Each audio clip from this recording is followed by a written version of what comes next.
Hi. According to my computer, this means that I am live.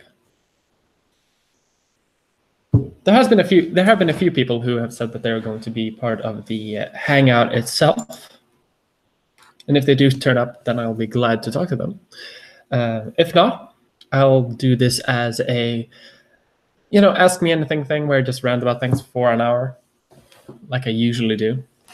Before I start, actually, I'm going to turn off my kitchen light because that is a bright spot on everything, and I hate it. So I'll be right back.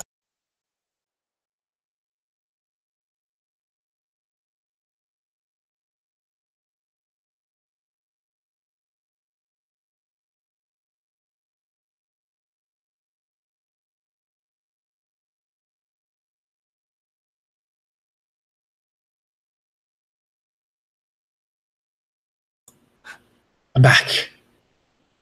Now with more contrasting light.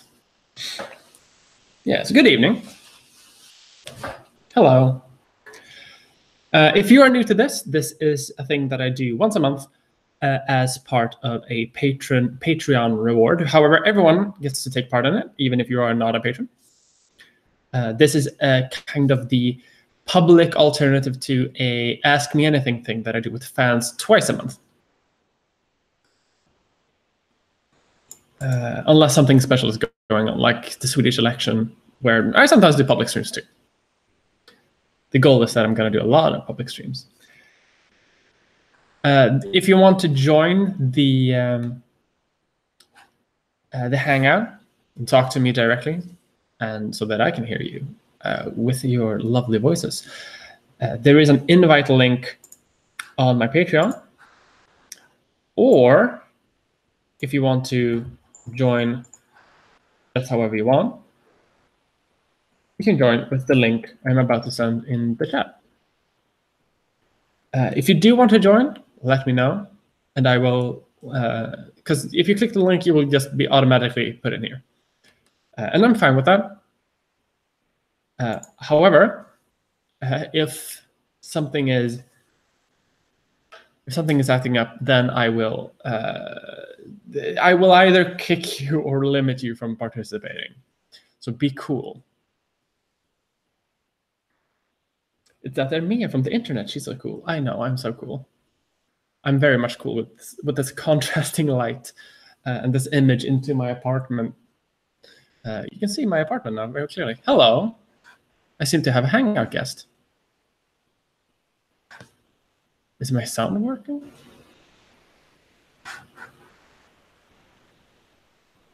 I like your top. It's pretty. Thanks. It's please ignore that I had that yesterday too. I might once I'm sufficiently coffeeed, and if I can find something worth saying. Yeah, same. I find that a lot of time I don't have a lot to say, so I just rant. That's me. If you want to have your mic on, you can. Oh, hello. Hiya. Hiya. Yeah. For those of you who don't know, I sent out the invite link slightly early on my Patreon, which means that all my patrons got the invite link immediately, which I probably should have planned better. It's fine. Should I turn my mic on? If you want to. If you don't want to, you are welcome to be in the chat as well. The chat is. I see the chat as an active participant in this Hangout session. Yeah. So the topic today is ironic. Like,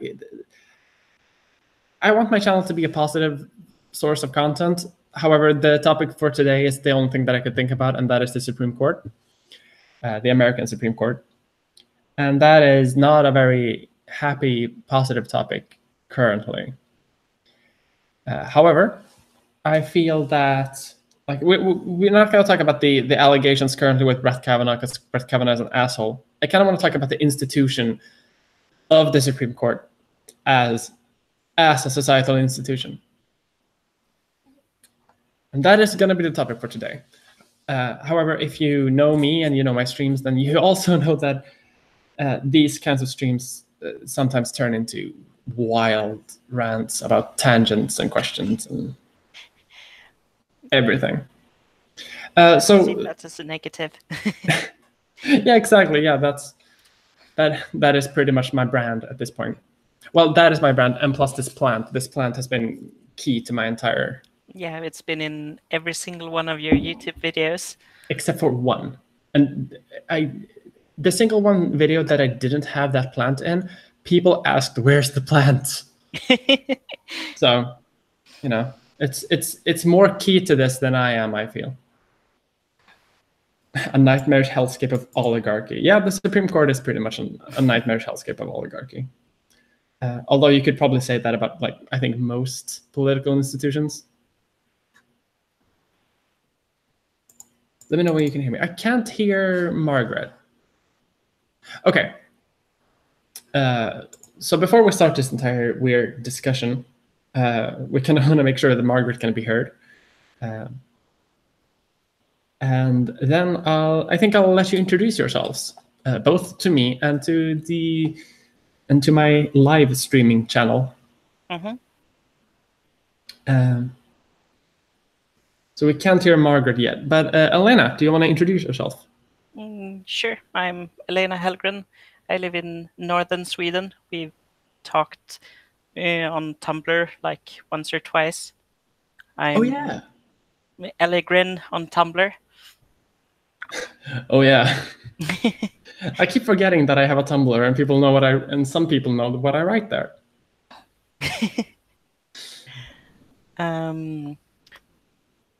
So yeah, right now I'm on a sick leave because my hands are constantly hurting. I'm starting to think it might be carpal tunnel. Oh. So yeah, we'll see if I can get that looked at sometime soon. So yeah. Oh. Yes. We are hearing Margaret. Oh, sorry. Can you hear me? Yeah. Yes. Yes. Now we can hear you. Oh, sorry. Yes. Welcome to the Hangout. Do you want to introduce yourself to my wide audience? Now, currently your audience too. Oh, sorry. Are you sure you don't want to finish your story about your hand? Sorry, I'm aware I interrupted. No, I'm quite finished. I mean, when they're constantly hurting, and I'm hoping to get them looked at sometime soon.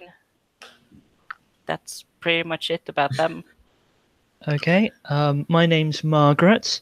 I came out as trans sort of I've been doing it across the summer, so most people know now. Yeah, I'm an aspiring writer. I work for when I actually want money. I work in a care home for doing activities, and yeah, that's all I can think to say off the top of my head. It does mean that occasionally I get paid to play Scrabble. Oh damn! Sounds like the dream. I love it, and I get paid £8.80 an hour, and a game of Scrabble takes about an hour and a half. So I figured I get paid £13.20 per game of Scrabble.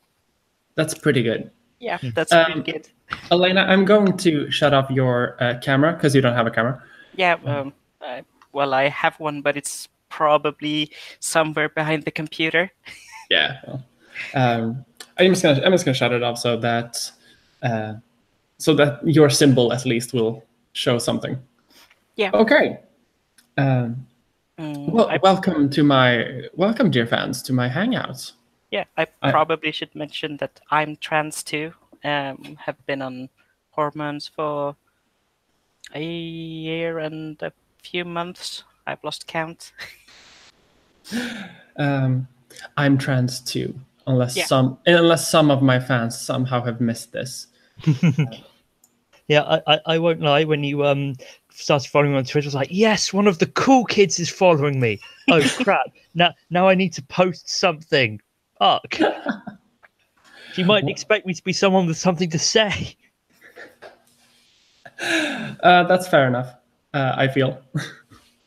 I feel the same way all the time. The constant pressure of producing content. Okay. Welcome again to my wonderful stream, my wonderful fans.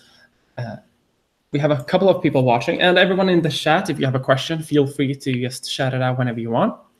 If it's a specific question directed to me or directed to someone else, feel free to like mention that. If you don't want to, there's probably going to be like somewhat of a group discussion on that. But this is open to everyone, so don't feel a ton of pressure to come with like deep, insightful, political, analytic points, because I'm not going to do that. I'm not going to be able to do that. Oh God, no! If I could do that, I wouldn't be a uni dropout. Oh, that's. I feel yeah. Too self-deprecating. Nah, I feel the same way. I'm a high school dropout. Technically, I came back, but that doesn't count. I mean, I'm technically a uni dropout. I was trying to read a few of the what's the word? I was trying to read a few of the classes that I needed to study computer science, like physics and more math, and yeah, that burned me out, so I had to drop it. Yeah. Okay, so let's dig into the topic at hand. I'm going to start with posing a question, and then we can have a kind of discussion around that. Yep. So how weird is it that I've mentioned this on a couple of streams before, but how weird is it that pretty much America is run by a council of like semi-electable elders who sit until they die, who somewhat dictate pretty much everything in America, at least from what I hear. Like everything of like grand importance to individuals is somehow controlled by this council of elders. Because that's weird, right? I think you make them sound sexier than they are. I won't lie. You're making them sound like the council of elders. No, the judges. Well, they are a council of elders, right? Yeah. It's a council of old people. I'm just saying, if you hear the words council of elders and actually look at the Supreme Court, you're going to be disappointed. I mean, I think that's what like fantasy has done to us, where the council of elders is usually like the wisest people in the land. Yeah, but I kind of feel like it's also like the council of elders are either part of like the good wise people or also the super evil people. And I feel that the Supreme Court is kind of a mixture of both. Like on some areas they're like, oh, they are wise and they have experience and they have a lot of education, but also they are sometimes super evil. Yeah, I know. I mean, my father was a solicitor, and I did briefly look at becoming a judge myself. And sort of one thing I did learn is that in the legal professions, your shelf life is much longer than in other professions. I mean, my dad's hitting 70 next year, and he's starting to wind back at work, but he's still very much working. And it really is not unusual for people in the legal profession to keep going into their mid-70s, long after other people would have retired. Yeah. We have a new person in the Hangout. Do you want to introduce yourself?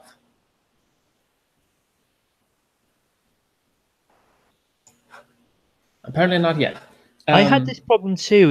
I don't know what enabled you to hear me, but at first you couldn't, so maybe there's a delay.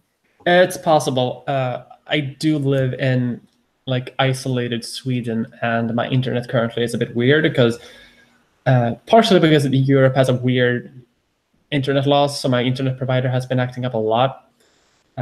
And also because Sweden has also weird internet laws, which means that my provider has been changing a lot of things recently. So it might be something like that. Maybe not. I don't know technology. Yeah. We have a couple of comments that say either it could be a very less sexy Jedi Council. And I think that's interesting because I don't really find the Jedi Council to be sexy. Well, no, they're most of them are men, and that doesn't do it for me. Not even Samuel L. Jackson. But Yoda can get it though. Yoda can get it. Yeah, he's spry. That's the thing. He's got surprising stamina. Well, he's 900 years old, so he has experience and stamina. Okay, And you know, he's been. So I'm just going to end. He's been alone on a planet for like 20 years, so you know he's going to be enthusiastic. oh God. We also have a comment that that the Supreme Court ranges from neutral good to lawful evil. But Is with the yeah. court, I do think it's important to have a power that is officially recognized as at least semi-equal to the legislative and executive branches. Whether or not, I think the main question to think about is whether it should be a lifelong thing, because here's the thing, they're supposed to be, I mean, there are term limits for the presidents, and I don't know if there are term limits for senators. I don't think so. But There is a term limit for senators, and I think it's 6 years. However, I'm going to have to interrupt you because we have like a lot more people in the chat currently. oh Jesus! Yeah.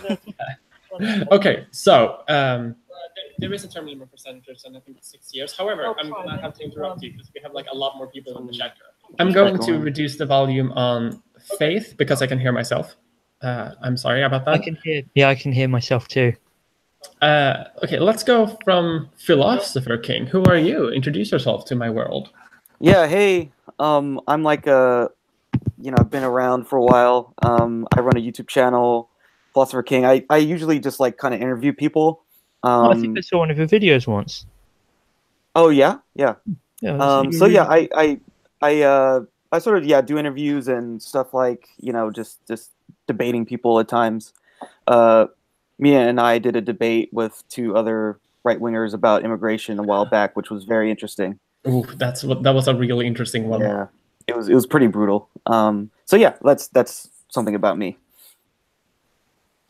And the others left. Christopher's trying to join. There is some joining thing. This is via Google Hangout, so it's a bit unstable. I don't trust Google Hangout to save my life. One day I am going to try to fix this like via Skype or some other chat so I can have better control over it, but here we are. No idea why we can hear ourselves through Faith. So that's weird. But this is the thing when, weird things happen. But Ed, you're an American. Yes, yeah. What do you think of the description about this Supreme Court as a form of elder council? A very not sexy elder council, because apparently elder councils are sexy.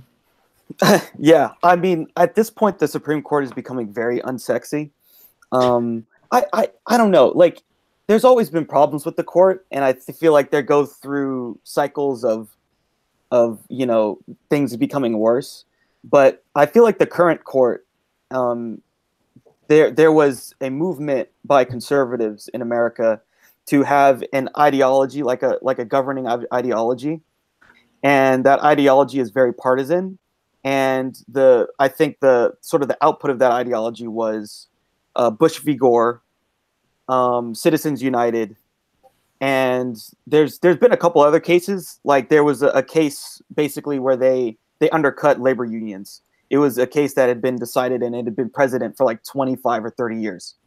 So the current judicial philosophy of the right wing in America now is so partisan and blatant that they have an end goal, and I don't think that you can remove the partisanship from the court as it currently stands, unfortunately. So I just don't think that our court really can be some kind of objective elder council. It's just another layer of politicization in the country. Yeah, I have some point to say about that, but it seems that Christopher, if that is your real name, has been able to join. It is my real name. Do you want to introduce yourself to my stream and my chat? I'm Christopher. I just wandered in here. I follow you on Twitter after seeing someone like one of your posts, and I'm an American unemployed person, so I have nothing better to do today. Fair. You are very welcome. The point that I was kind of want to continue about that is it's weird. It's very weird to me as as an outsider, because I'm not an American, to hear whenever people report on the Supreme Court that there is a very this is a liberal majority court and this is a conservative majority court, that is incredibly weird to me, because that's not what I think courts should be. No, I mean, I agree. I mean, we recently went to a Supreme Court that had a Supreme Court ourselves. Before then, we had the law lords, which was way cooler. But no, sadly, we have a Supreme Court now, and I can't tell you who's on it. I don't know who I can't tell you who's on our Supreme Court or what the political makeup is. It's and whenever you hear a decision, very rarely when you hear a decision rendered, the individual judges aren't talked about in that way. So for all I know, we have a very conservative Supreme Court. For all I know, we have a very liberal one. But yeah, it's because we don't make a thing about them in the same way. Yeah, but but even that is so weird to me, because I think that the British Supreme Court it's kind of in a similar vein, I think, because of the Lord's laws and stuff like that. But it seems weird to me that the appointment of judges is even a political one. It seems that it is. It seems to me that at least it should be, as it is in some areas of the world. Sure, it's a very political post because they have to judge on laws and stuff. But in a lot of areas, it's kind of a self-regulatory branch of the government, and I think that is. There are certain risks that come with that, and as an historian, I can think about a few very critical moments where that has been a very dangerous thing. But at the same time, it doesn't seem like this.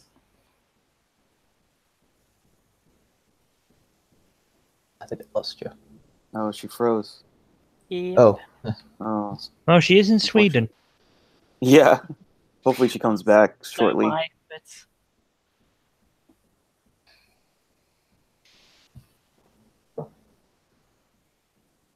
We've lost our fearless leader. Okay, well, I think we should have free and fair elections. Now, naturally, only the people we like should vote. I had someone unironically tell me that they think only 10% of the population should vote. Seriously? That was fun. That's not an uncommon. Recently, the conservative. Oh, sorry, go on. He was like a economist libertarian person. Oh God. That'll do it. Oh, you're back. I'm back. Oh God, what is happening? Now there's two of you. We were talking about votes. What's it called? Voter suppression. Yes.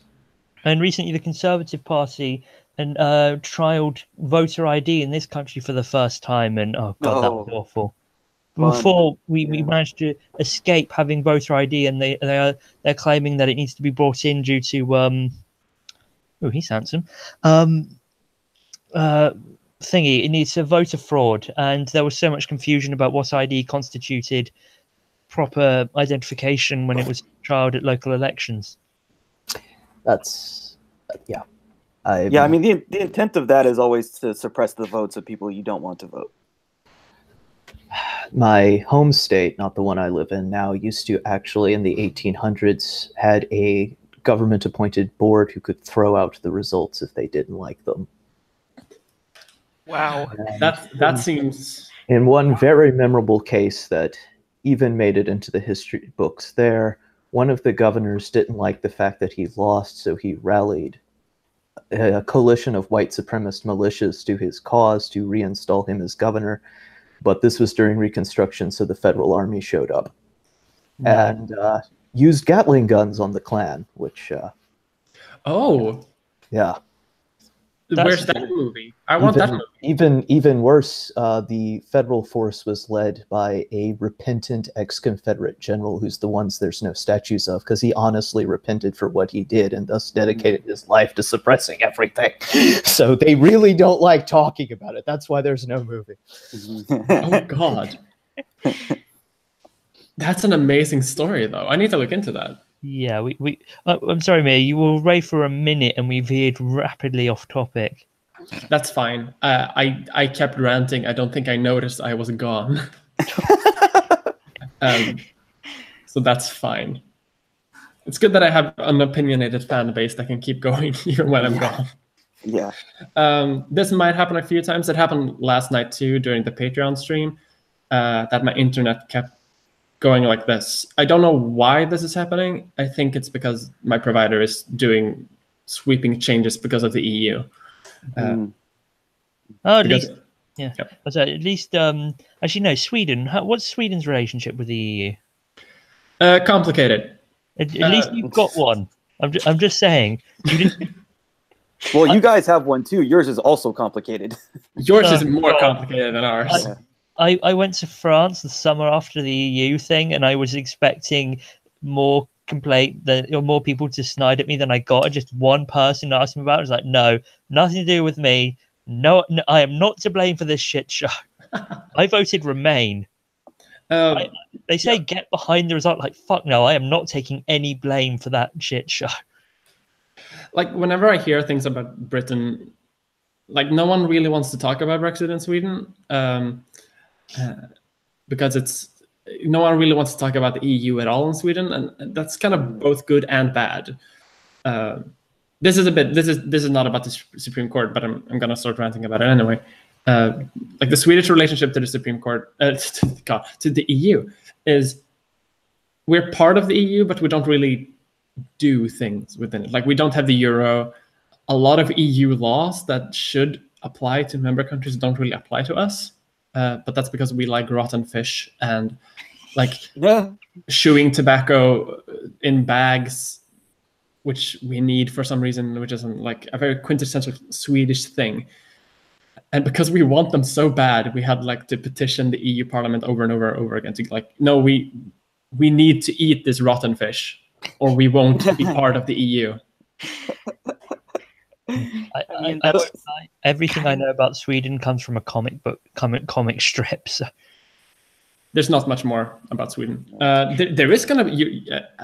Speaking of Sweden, most of my fans are gonna find out more about Sweden because my next video that is looking to come out either Sunday or Monday or maybe Tuesday is about Sweden, and it's about like the international relationship to Sweden and how Sweden is viewed by the outside world.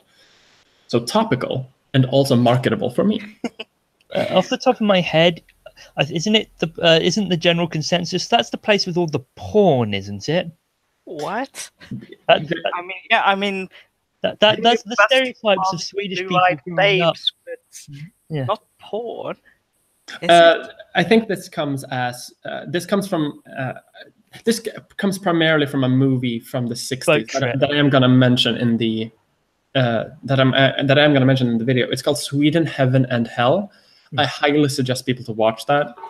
It's a documentary from an Italian filmmaker, but it is available in English, about how Sweden is kind of the socialist utopia, but also falling into degeneracy, which could have been made today. That even years and years ago when I was in school, in our free enterprise textbook, because that's a class you take in high school, of course, there was actually a section under command economies that was labeled Sweden, the socialist state that works, ? Then it complained about your 85% across the board tax rate. 85% head. Well, that's low taxes. What do you mean? I don't see the problem. You get to keep 15%. That's a lot.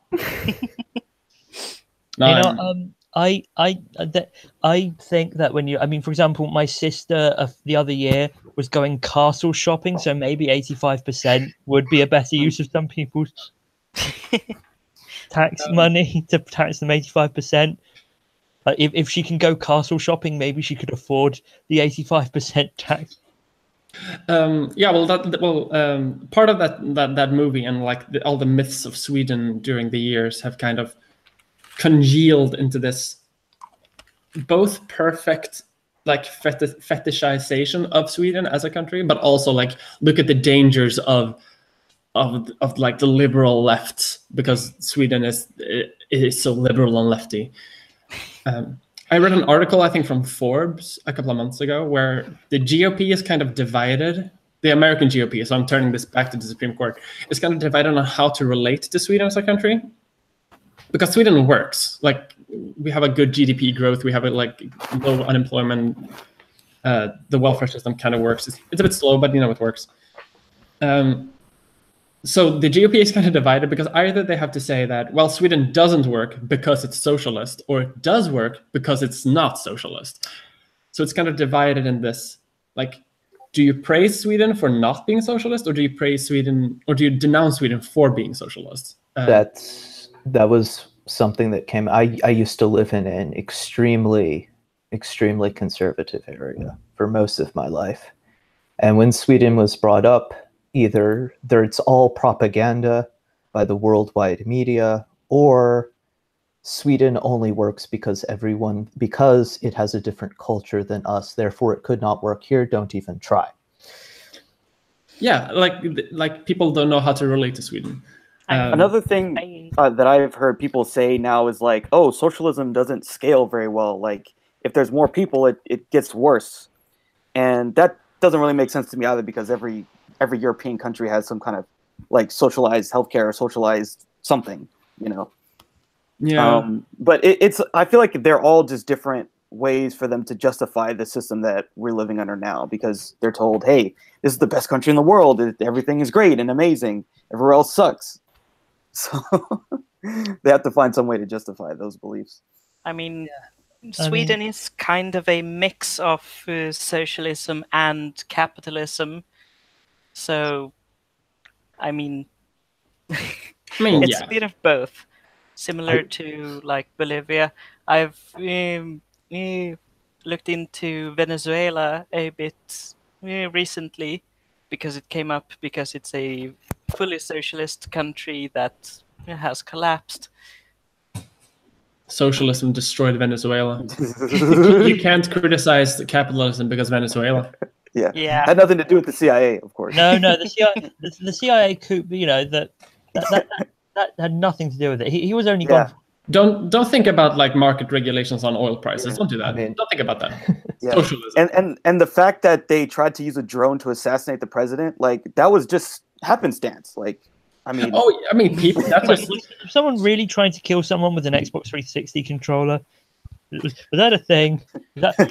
Like, that entire thing, I remember that coming up in Sweden a lot, because the left party here is outspokenly socialist. They are outspokenly anti-capitalist, and they want to dismantle capitalism, which is kind of pretty left for like a Western political party. But whenever anything happens in Venezuela, it comes up here too, and as it does in America, I bet. But that's drone bombing, like that. That's such a weird thing.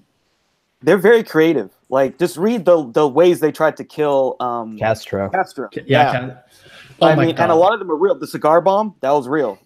They tried all kinds of stuff. Like, they're very creative when it comes to killing people who are socialists. When Castro died, there was a small part of me that straight up thought, "Oh, he's not dead. He's faking his own death." The CIA has tried it again, and they failed again. And Castro is still alive and well on some Caribbean island somewhere, drinking rum. And I went to Havana about 10 years ago, and I remember basically I went to Havana, and the whole city was the sort of place of, in its heyday, this probably looked beautiful, but right now, anyone with any sense has bars on the wall, bars in their doors and windows. There's a hole on at least one wall in every building, and the only places which look remotely nice and done up are the touristy places. And I remember how weird it felt being inside this beautiful dining area, someone playing Beethoven nearby, eating lobster, and thinking, outside it looks horrendous. I think like 10 years ago, that was before the embargo went down, I think. I don't know. It was August 2008. When was that? That was before the embargo went down. Because Obama took down the embargo. Well, it's back, unfortunately. Is it? Oh God, I missed that. Yeah, Trump like reinstated it. Oh, that's. I thought he wasn't his whole shtick was he was supposed to be making more trade? America first. Oh no, Trump hates trade. Like that's the one thing he's been consistent on his entire career of being in politics or media is he hates trade. He hates it. Did no one tell him what happened the last time global trade went down? No, he doesn't read, so he has no But idea. he's a businessman. He knows business. He knows. Yeah. He's all about trade. He knows trade. He's Um, with respect to Cuba, Florida is one of the big swing states in the Electoral College, and a powerful voting bloc is exiled Cuban descendants in Florida, who are the right-wing Hispanic constituency in that area. Yeah. So because Florida's swing state status, they have a slightly larger voice than one would expect for a community. Yeah. One thing about the embargo, though, I think is kind of good news. This is general. This is not like a talk about socialism or the Supreme Court or about anything. It's just like nice news that I've learned about recently. One of the reasons that Cuba's internet development has been like non-existent for decades is because of the embargo. No company has been allowed to, put cables there because you need an actual cable to go to Cuba, and they haven't been able to do that during the embargo. But Venezuela did that recently to Cuba, so they are starting to build out their internet infrastructure, and that's cool. That's really good. So less dependency on like satellite connections, and thanks to Venezuela. Yeah. Okay. Sorry. So what was the original question? Was there a question, or is it just general Supreme Court? The Supreme Court, I think. Yeah, we talked about the Supreme Court, and then we came to Sweden somehow when I came back. Everyone goes to Sweden. Yeah. Did Okay, anyone watch any of the proceedings that happened? No, I must admit. No, I read summaries. I watched basically all of them. Just to give a brief overview of the way that I felt. So first, the accuser, Dr. Blasey Ford, spoke, and she was very relatable and like I think most people felt that she came across as being credible, like that she was not lying at all. And even people on Fox News were saying that she's very credible. This is a disaster for Republicans, and it was not looking good for Mr. Kavanaugh. When he came out and spoke, he came out literally screaming and yelling and defiant and enraged and entitled. It was like a 45-minute screed, and he even got into like conspiracy theories. He said, "Oh, this whole thing is like revenge for 2016 and the Clintons, blah blah blah." And he went on. His opening statement was 45 minutes, so he went on a rant for 45 minutes before anyone questioned him. And I think from the like right-wing people I follow on Twitter and stuff, they really connected with his like what I'm calling it is entitled rage. This kind of like how dare people question me, and how dare people like expunge my credibility. And I think it really turned the tide for him. Like if he had have come out a little bit more neutral, I think he would have been dead in the water. But the fact that he was so angry and he was crying, cried like 3 times in his opening statement. It was. I mean, there was a lot of lies that he said, but he was effective in saving himself. Unfortunately, the devil's triangle. Yeah, that's a drinking game. Imagine being like accused of perjury for lying about a drinking game. Like it's crazy. Yeah, it's crazy. The only thing I remember fully, because I could only watch his opening statement. I had a really hard time watching after that. Was when he I watched like clips and stuff like that people post on Twitter. I thought like there was some time when someone asked him like, "Hey, have you ever drunk so much that you passed out?" And he can't answer the question, and instead like, "Well, have you?" Like, yeah, like that is a power move, and it's a dumb power move. Yeah. Like when I'm applying for a job and there's like, "Well, have you ever, do you have alcohol problems?" Like, "Well, do you?" That's not how you do things. This is not how things work. This is a job interview, technically. Yeah, he totally crossed the line. And he did that a bunch of times. Like they asked him like, "Hey," like the prosecutor asked him like, "Do you like how many beers would you say is too many?" He was like, I don't know, whatever the BAC chart says. And I mean, that's a big red flag. Like, wait, you don't know? But he likes beer, right? culture. He drinks a lot of beer. Then he knows that he would know his limit. Didn't he said like 20 times something that he likes beer. Yes. Yeah, he said it over and over. I like beer. I like beer. Beer, it's good. What, Do you like beer? Don't you like beer? What do you like to drink? Armagnac. It's surreal. It's surreal. This is not how this is not how it's supposed to work. Like, I really wish someone should work. I really wish someone asked him, like, did you drink today? Did you drink last night before you came to this meeting? Yeah, God. Well, he wouldn't answer that probably. Like most of his answers were deflections. Have you? He would say, "I like beer." That's what he would say. I like beer. But it kind of takes me back because I think Ruth Bader Ginsburg said something about like how when she was nominated, when she was confirmed, because she was confirmed by most people, like a very bipartisan group of people. Like 92-7. Yeah, and how most people have been that, like how most people have been confirmed by most people. And I don't know when that died out. Like if we historically. Yeah. Yeah, go ahead, Chris. Oh, the first really contested one was Bork back in the 80s, and that sort of was you can contest them. And then I think there was some drama. There was, of course, Anita Hill and Clarence Thomas, but after that, it was relatively dramaless, as far as I recall, until the Obama administration. Yeah, but even in the Obama administration, so one of the things that came up in this hearing was Lindsey Graham. He's a senator from South Carolina, so he also went on a long rant, and he's a total nut job, war-loving warmonger. But one of the things he said was, "Oh, I voted for Elena Kagan and Sonia Sotomayor, so that means that Democrats vote for Kavanaugh." So there was even like some of the Obama picks that were legitimate, like they weren't like extremists in any way. Some Republicans did vote for them, like Lindsey Graham, who's a pretty extreme guy.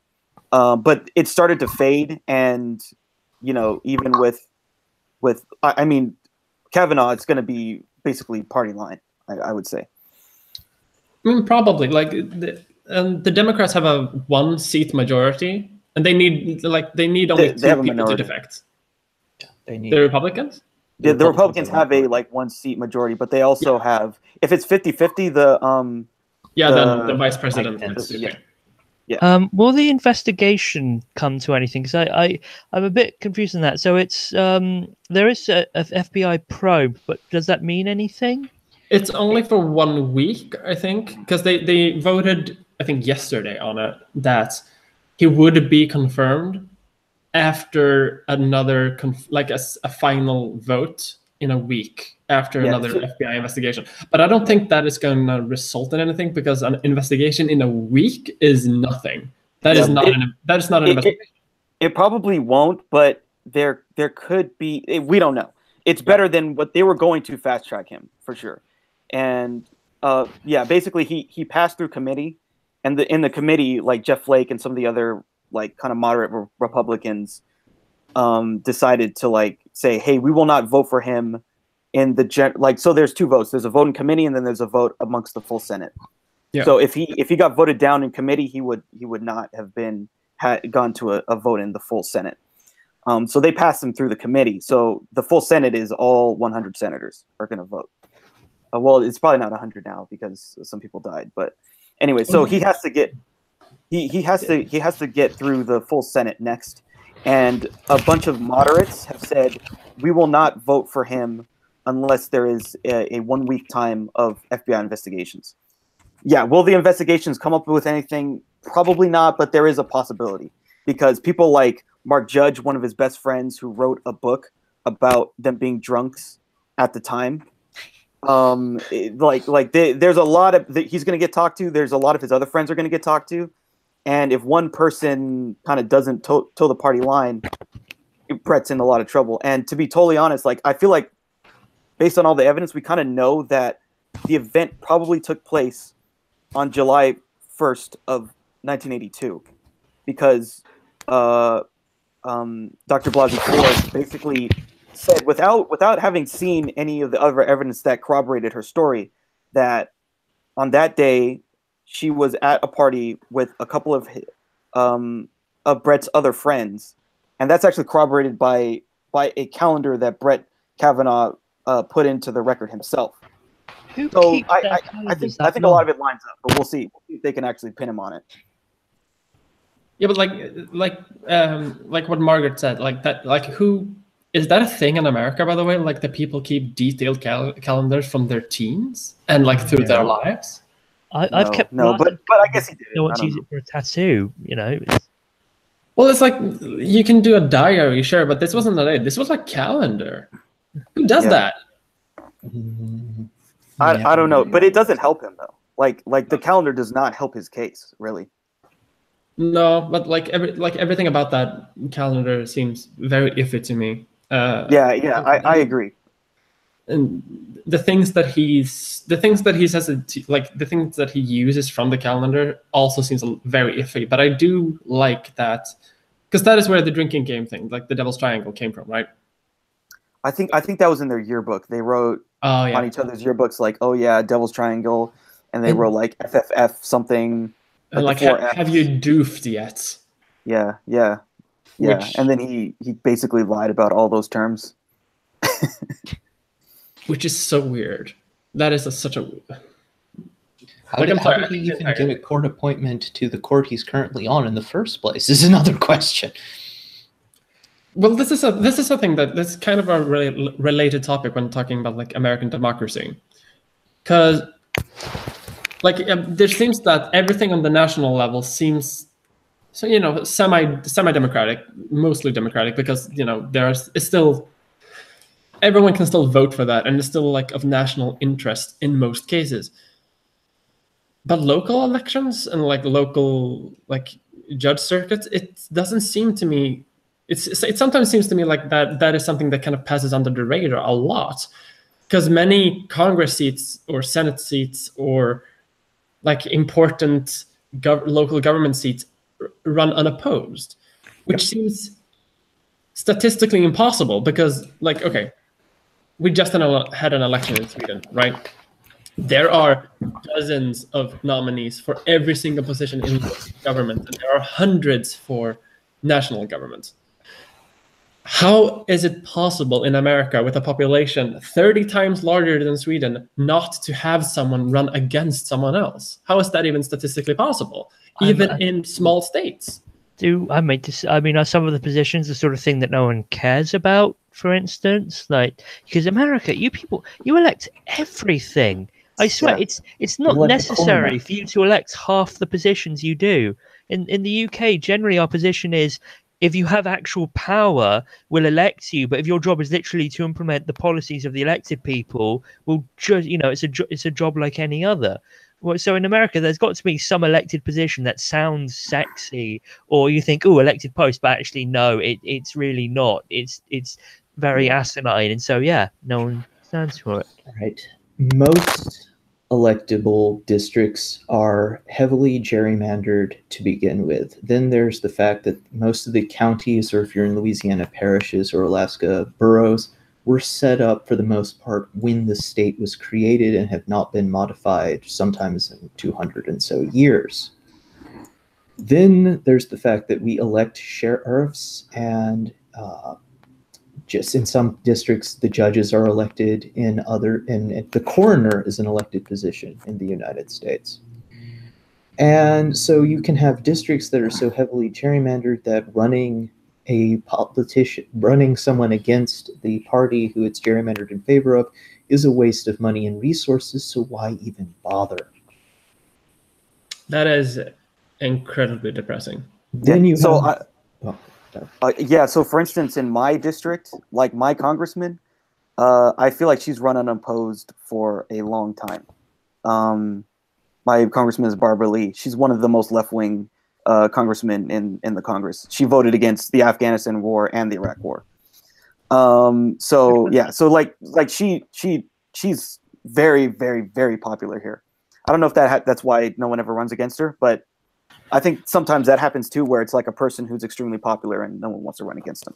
I think it's possible. I think that is possible, but I think that gives another indication of a problem. I think in American democracy, that there's such an incredible focus on the individual. Like in Sweden, for example, no one cares about the individual. Maybe party leaders, but that's it. Everything here, and in a lot of representative democracies, is focused on the party, not on the individual.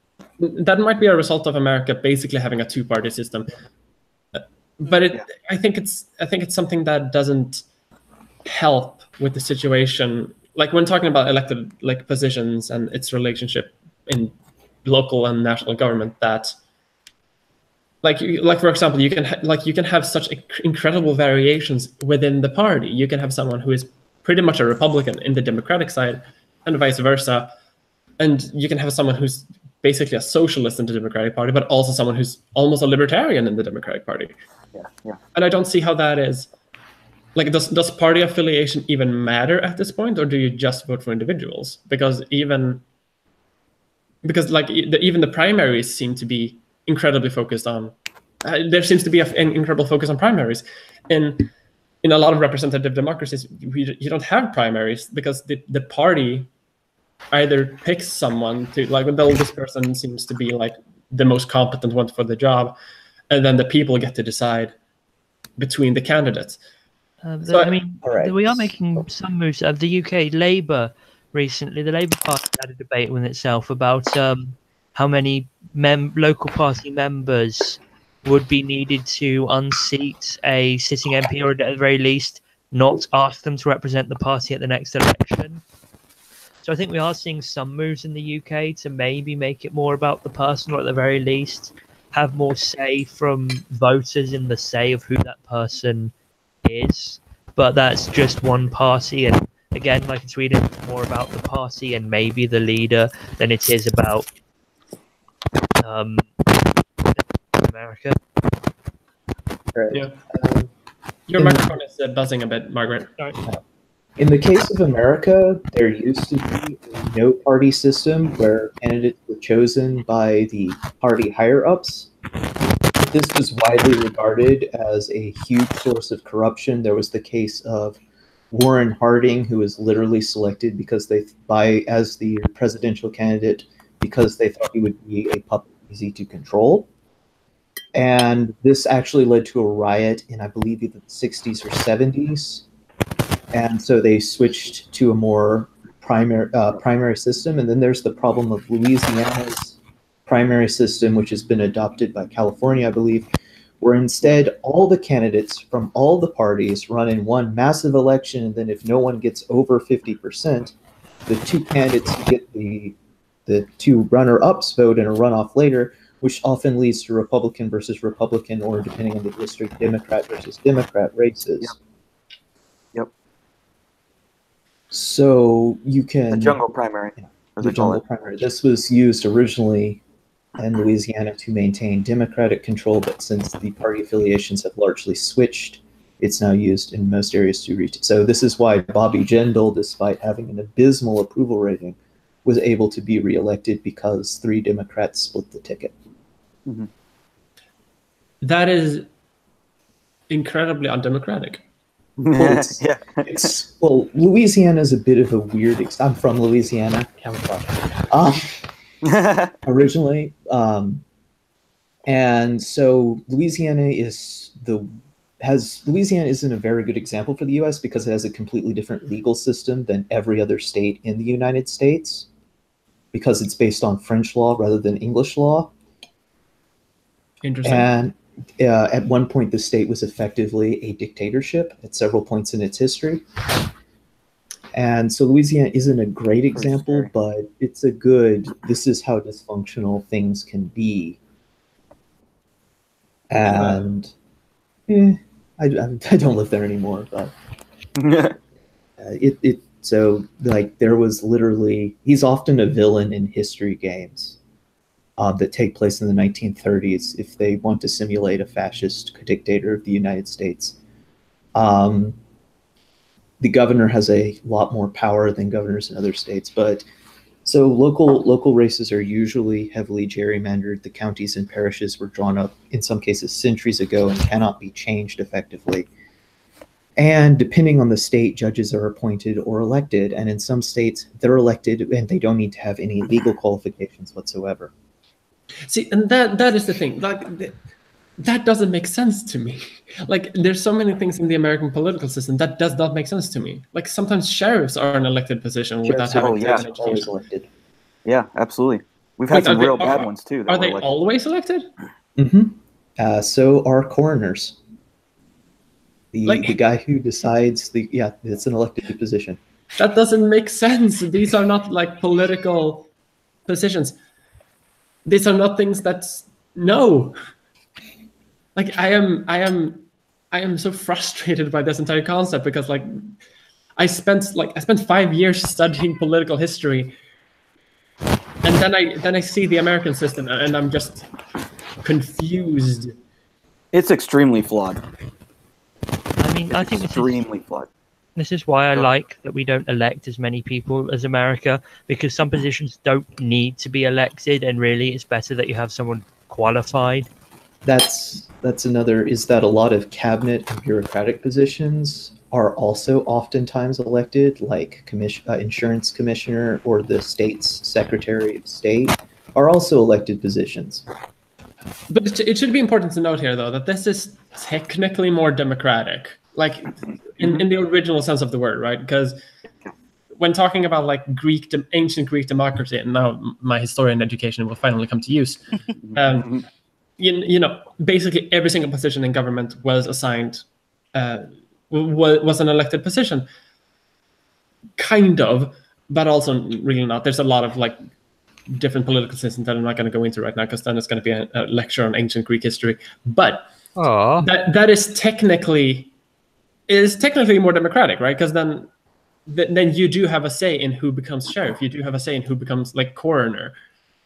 But it does kind of show the vital, like, some incredibly critical flaws in the concept of democracy.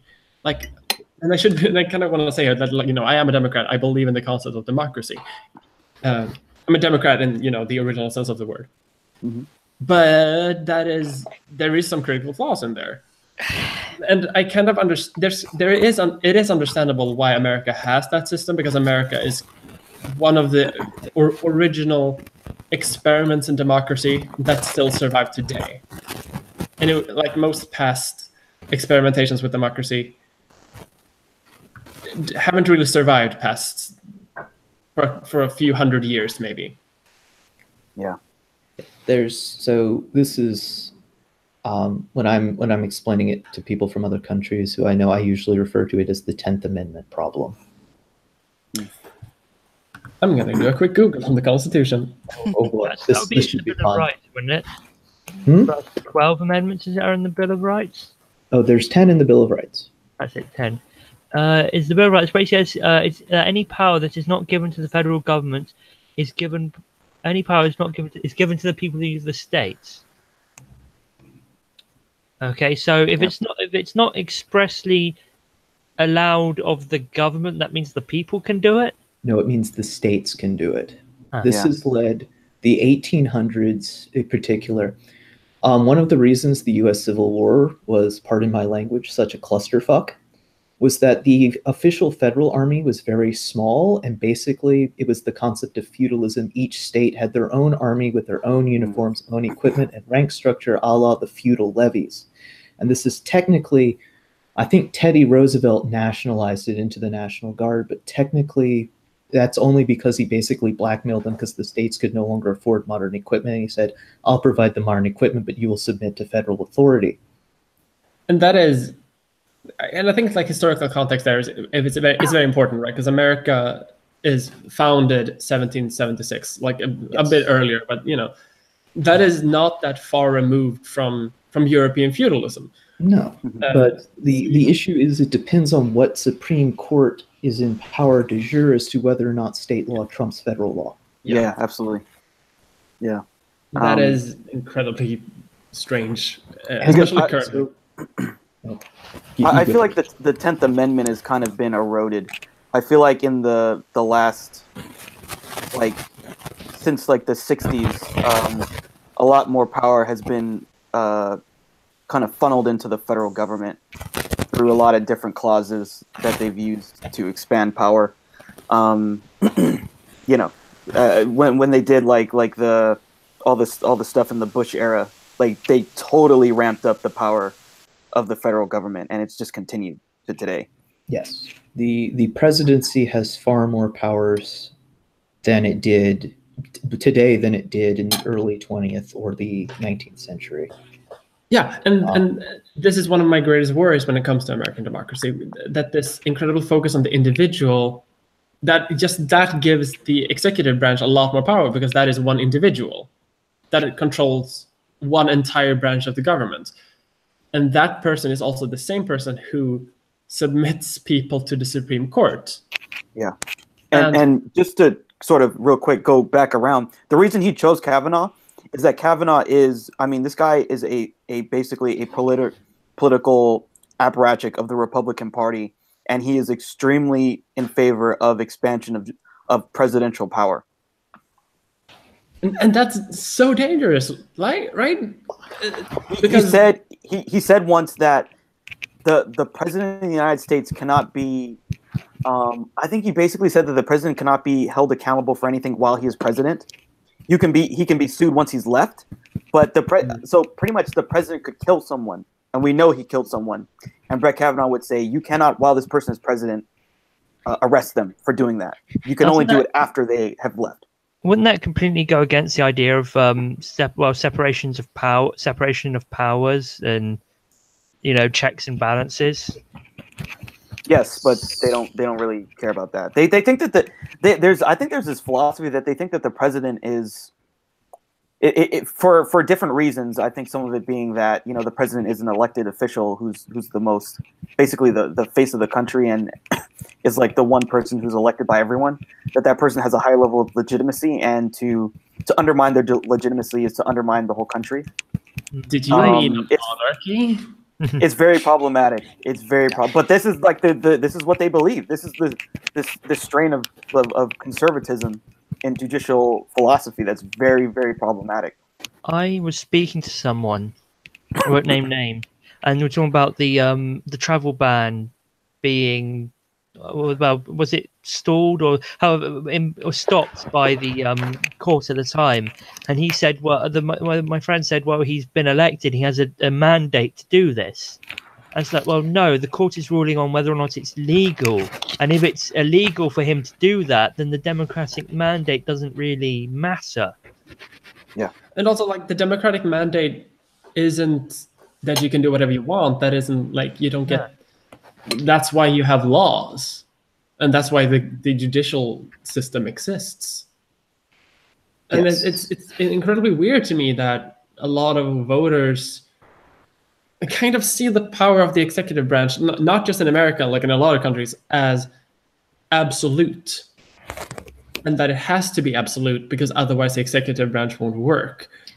And that is, you know, that's talking points from the 1700s. Like, that is talking points from the French Revolution, talking about, like, well, he has to have executive power, otherwise shit won't get done. And there is a point to that, right? Like, an absolute leader can get stuff done, and that is also an incredible danger. Yeah. You don't want that to happen. Absolutely.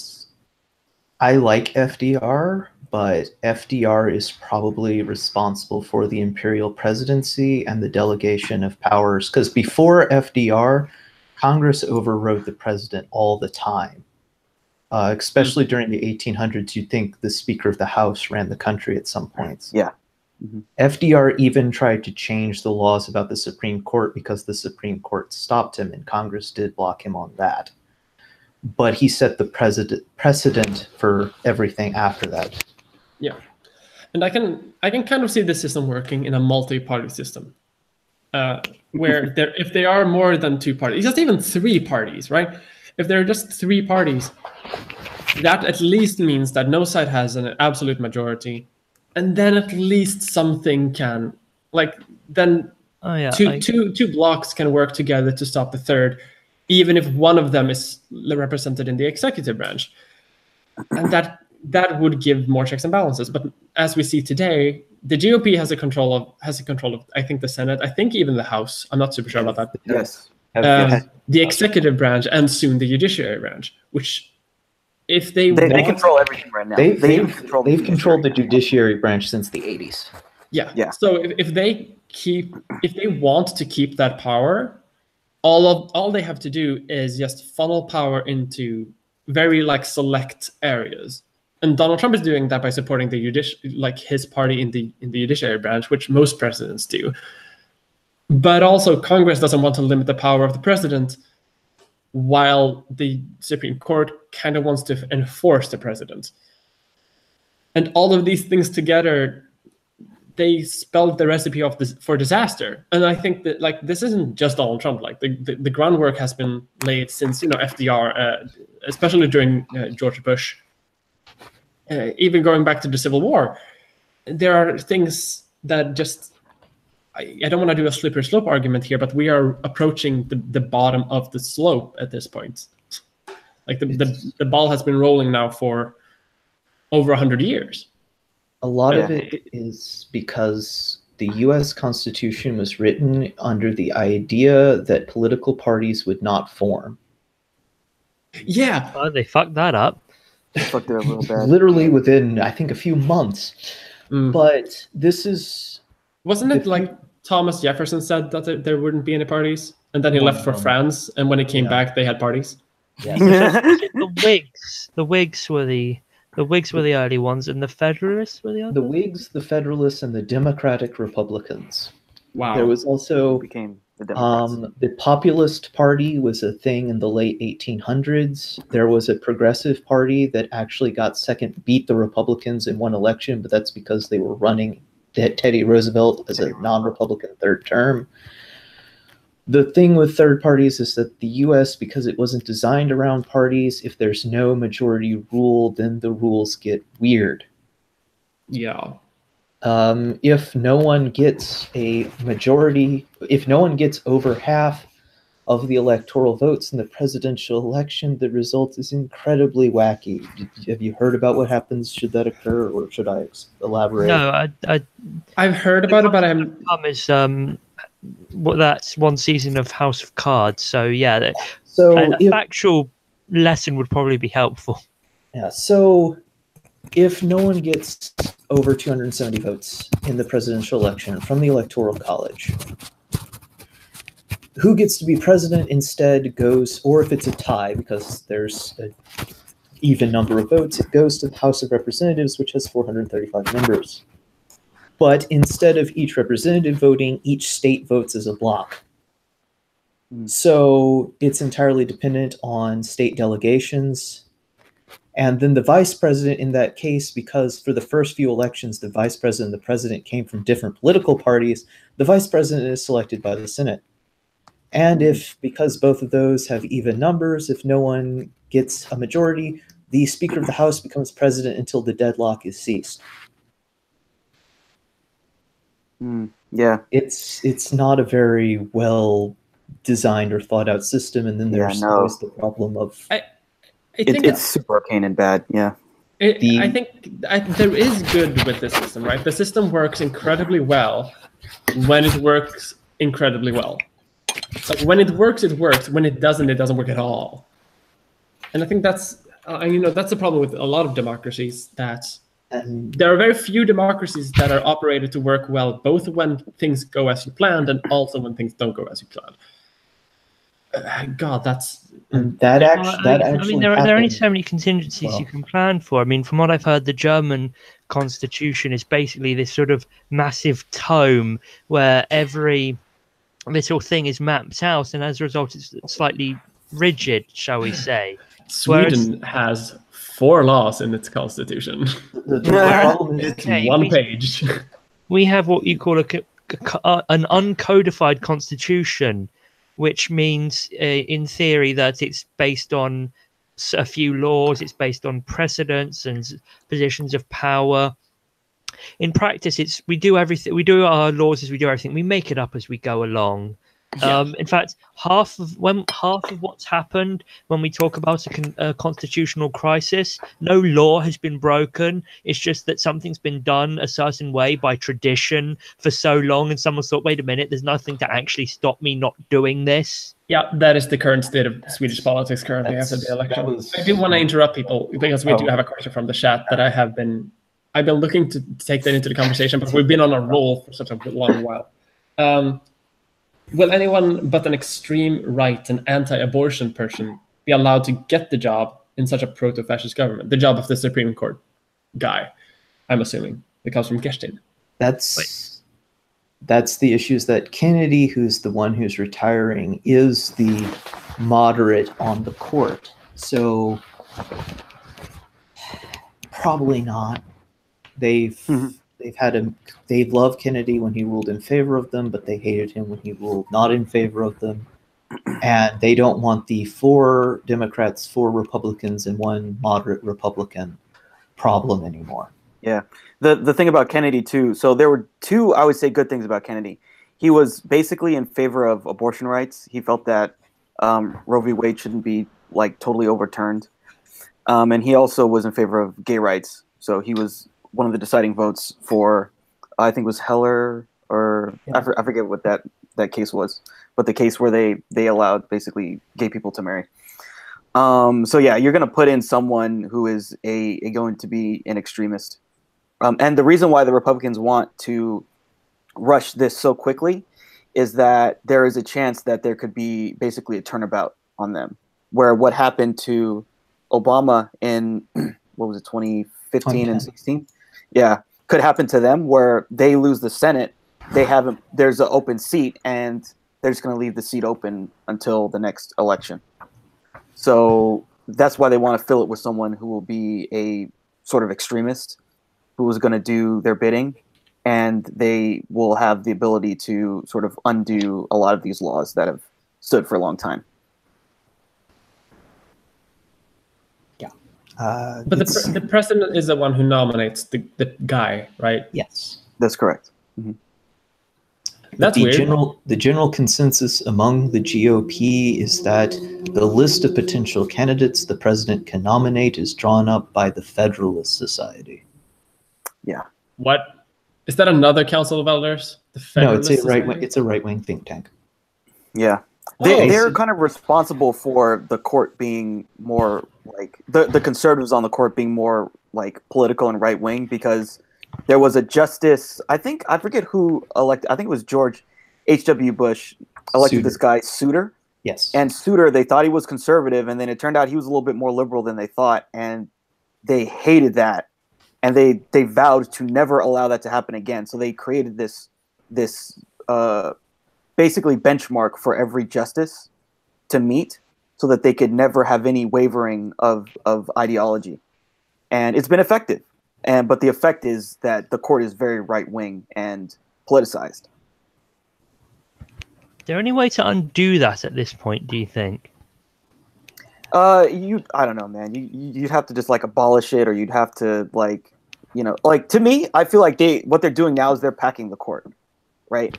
There was an open seat.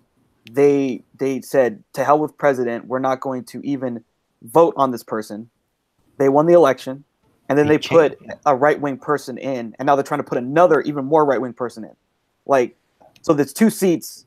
Like, that's what court packing is. You just add seats, and then you just put in people that agree with you. Like, so that's what they're doing. So they either needs to be unpacked, basically, or I don't know, gotten rid of or restrained his powers, or create term limits. Something like that.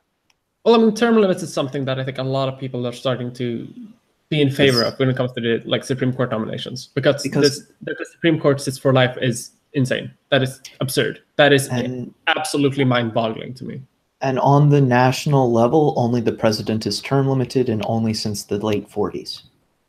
Aren't Senators serve a 6-year term, but they can be reelected indefinitely. Yeah. Some of them have been in there for over 30 years. Yeah, I mean, they basically for life. I mean, John McCain just died. He was in the Senate for I don't know how long, since like the like late 80s, 90s. Several of them have been in since the 80s. One of them who died recently had been in since the 70s. This is Yeah. one of the. This is also a consequence of like the focus on the individual, because America is such. It's very unique in this regard, because in a lot of countries, the people who are in power are punished for being in power, because a lot of people become unhappy and they want a change, and then the party declines, and then all representatives of that party get, they suffer for it. And this happens in most Western countries and in most like liberal democracies, but not in America. In America, the incumbent has an incredible like statistical advantage, which I don't understand, because why is it one of those things where like, well, you vote for the evil, instead of a change, or is it because the incumbent is always running? Can I give an interesting fact about incumbency in the presidency? I think since 1900, only 4 incumbent presidents have lost. Only like 4 out of I don't know how many that would be, like 14 or something that have run. Yeah. Like the incumbency bias is extremely strong. Yeah. For whatever reason. But that doesn't make sense to me. That is a case of American exceptionalism in a very bad way. Yeah, I think it's that the presidency is so powerful, and they're able to exude so much that they're able to sway the public in a way that allows them to perpetuate their power. And you say that, but I mean, again, coming from a similar system, isn't the sort of decline you're talking about, doesn't that usually more come up towards the end of their second term, towards that more sort of their third term? Whereas, even over in sort of representative democracies like ours, generally they get more of an advantage when they're going into their second term. Not in my experience. Maybe that is because I come from like a Scandinavian political background, but in Scandinavian countries, like the Social Democrats here in Sweden, for example, and the right-wing alliance bloc, every time they have been in government, they have lost polling numbers every single time, and that it goes for every single bloc. Because being in power is incredibly unpopular. You don't want to be in power, because then you have to do things to make things better. If you're in opposition, then you can always say, well, we could do things better. But America, I think it's because it's such an incredible power of the individual. You can always say, well, the party is correct, but the individual is flawed. So we should, as long as the president is a Republican, then he will do good things. So, yeah. The other issue is that the American parties are largely coalitions of different factions, and internal party discipline is very weak compared to other countries. Until the early 90s, there was actually a substantial moderate faction in the GOP, and to this day, there's still a substantial conservative, well, it's declining, but a conservative faction in the DNC. Yeah. So you have a bit of factionalism with what parties want, and this within the party itself. And then in the past couple decades, there's been a sort of bias to having the presidency and the Congress be of different parties under the guise of bipartisanship. And I dropped part of my earphones. Sorry. Yeah, there's a very replicated the case where if the president in the first off-year elections, his party usually loses in that election. So people don't like to have one party controlling everything, but they do like the president of whatever party voting for him again, generally speaking, when he's up for re-election. Ronald Reagan worked with the Democratic Congress, for example. Yeah. Do you think that there is a way to change this, like reform-wise? Because if the Democratic party does manage to get in power, I don't see them wanting to change the system because they themselves can take advantage of it. Not only is changing the system not desirable to the people in charge, but the US system is deliberately designed to be as hard to change as possible. Yeah. In order to change it, you need a 2/3 majority in Congress, which is statistically incredibly unlikely. Yeah. Or you need 2/3 of all state legislatures to decide to change it. And even then, back in the day, it is expired. Now there's a provision of the Constitution that said you could not change the method that senators were elected or how many senators a state gets until the 1820s. They sort of had a time guard. That's an expired section of it, so it's no, but it was designed to be as hard to change as possible. Yeah, so what I've been thinking of as the best way for at least the left in America to try and combat this is that basically there's a bunch of rules in the system, and you have to work within those rules to give the left more power. So what I think that they should do is, and I'll support anyone who like is going to vocally talk about this, is like there needs to be representatives for DC and Puerto Rico, and maybe some of the other states that we have that are like basically in the colonial era. We just took a bunch of stuff in the Pacific, and now people live there, but they have no right to really vote or be represented. It's even weirder. It's even weirder because they have representatives. They just can't vote. Yeah. And that is incredible to me. Even sillier, if I, a U.S. citizen, packed up my bags and moved to Puerto Rico, as long as I am in Puerto Rico, I lose the right to vote. But if I pack my bags and go to Sweden, I can still send in an absentee ballot. Yeah. But not if I go to Puerto Rico or any of the islands. Yeah. Then there's the American Samoa problem. Yeah, they're not even citizens, are they? They're not even citizens. They're not citizens of any country then, right? Yeah. Because They're not citizens anywhere. American nationals. Yeah. This is why they have, I think, the highest proportion of their population in the military is that if you join the U.S. Army, you become a U.S. citizen. So citizenship guaranteed. Click here if you want to know more. So a lot of these places I think have to become states, and by becoming states, it's one way for the left to get more senators. And so, for instance, if DC, Puerto Rico, and like Guam were states, and you would probably have a majority that was the Democrats right now in the Senate. That would be a huge deal, because that would have meant that they would have been able to get the last Supreme Court justice on the court. That would have made the court a left-wing court now. yes. Yeah. So I think that's one solution that can be done with the next Congress. And the next one is they can also increase the number of representatives. There's this thing called the Wyoming Rule, which says that every district has to be as small as the smallest district. And that would increase the number of districts by, I don't know, some amount. But it would increase it in bigger states. And bigger states are more left-wing. So you would get more left-wing people in the Congress. So there are ways that we can, I mean, there are probably also ways that are more like kind of super biased towards the left. Those are kind of more, they're like more neutral, but they're ways of allowing the left to have more power. I think that's what needs to be done. And I would support anyone who says, as a part of my platform, I will do this. You're saying that we have to import Puerto Ricans for left-wing votes. We don't even have to. No, like, I know. I know. Yeah. We just have to give them like legal, like the same rights as other people. Oh yeah, and if they leave Puerto Rico and come to the mainland, they can vote. But as soon as they go back they're going home, to Florida and they're voting now, and they're having a big impact. Yeah, and I feel like I 100% agree with like everything you're saying. I just have this flashback of like the debate we had with the with the right wingers who were talking about like, well, you can't immigrate people because then they will vote for the left, and it's like, yeah.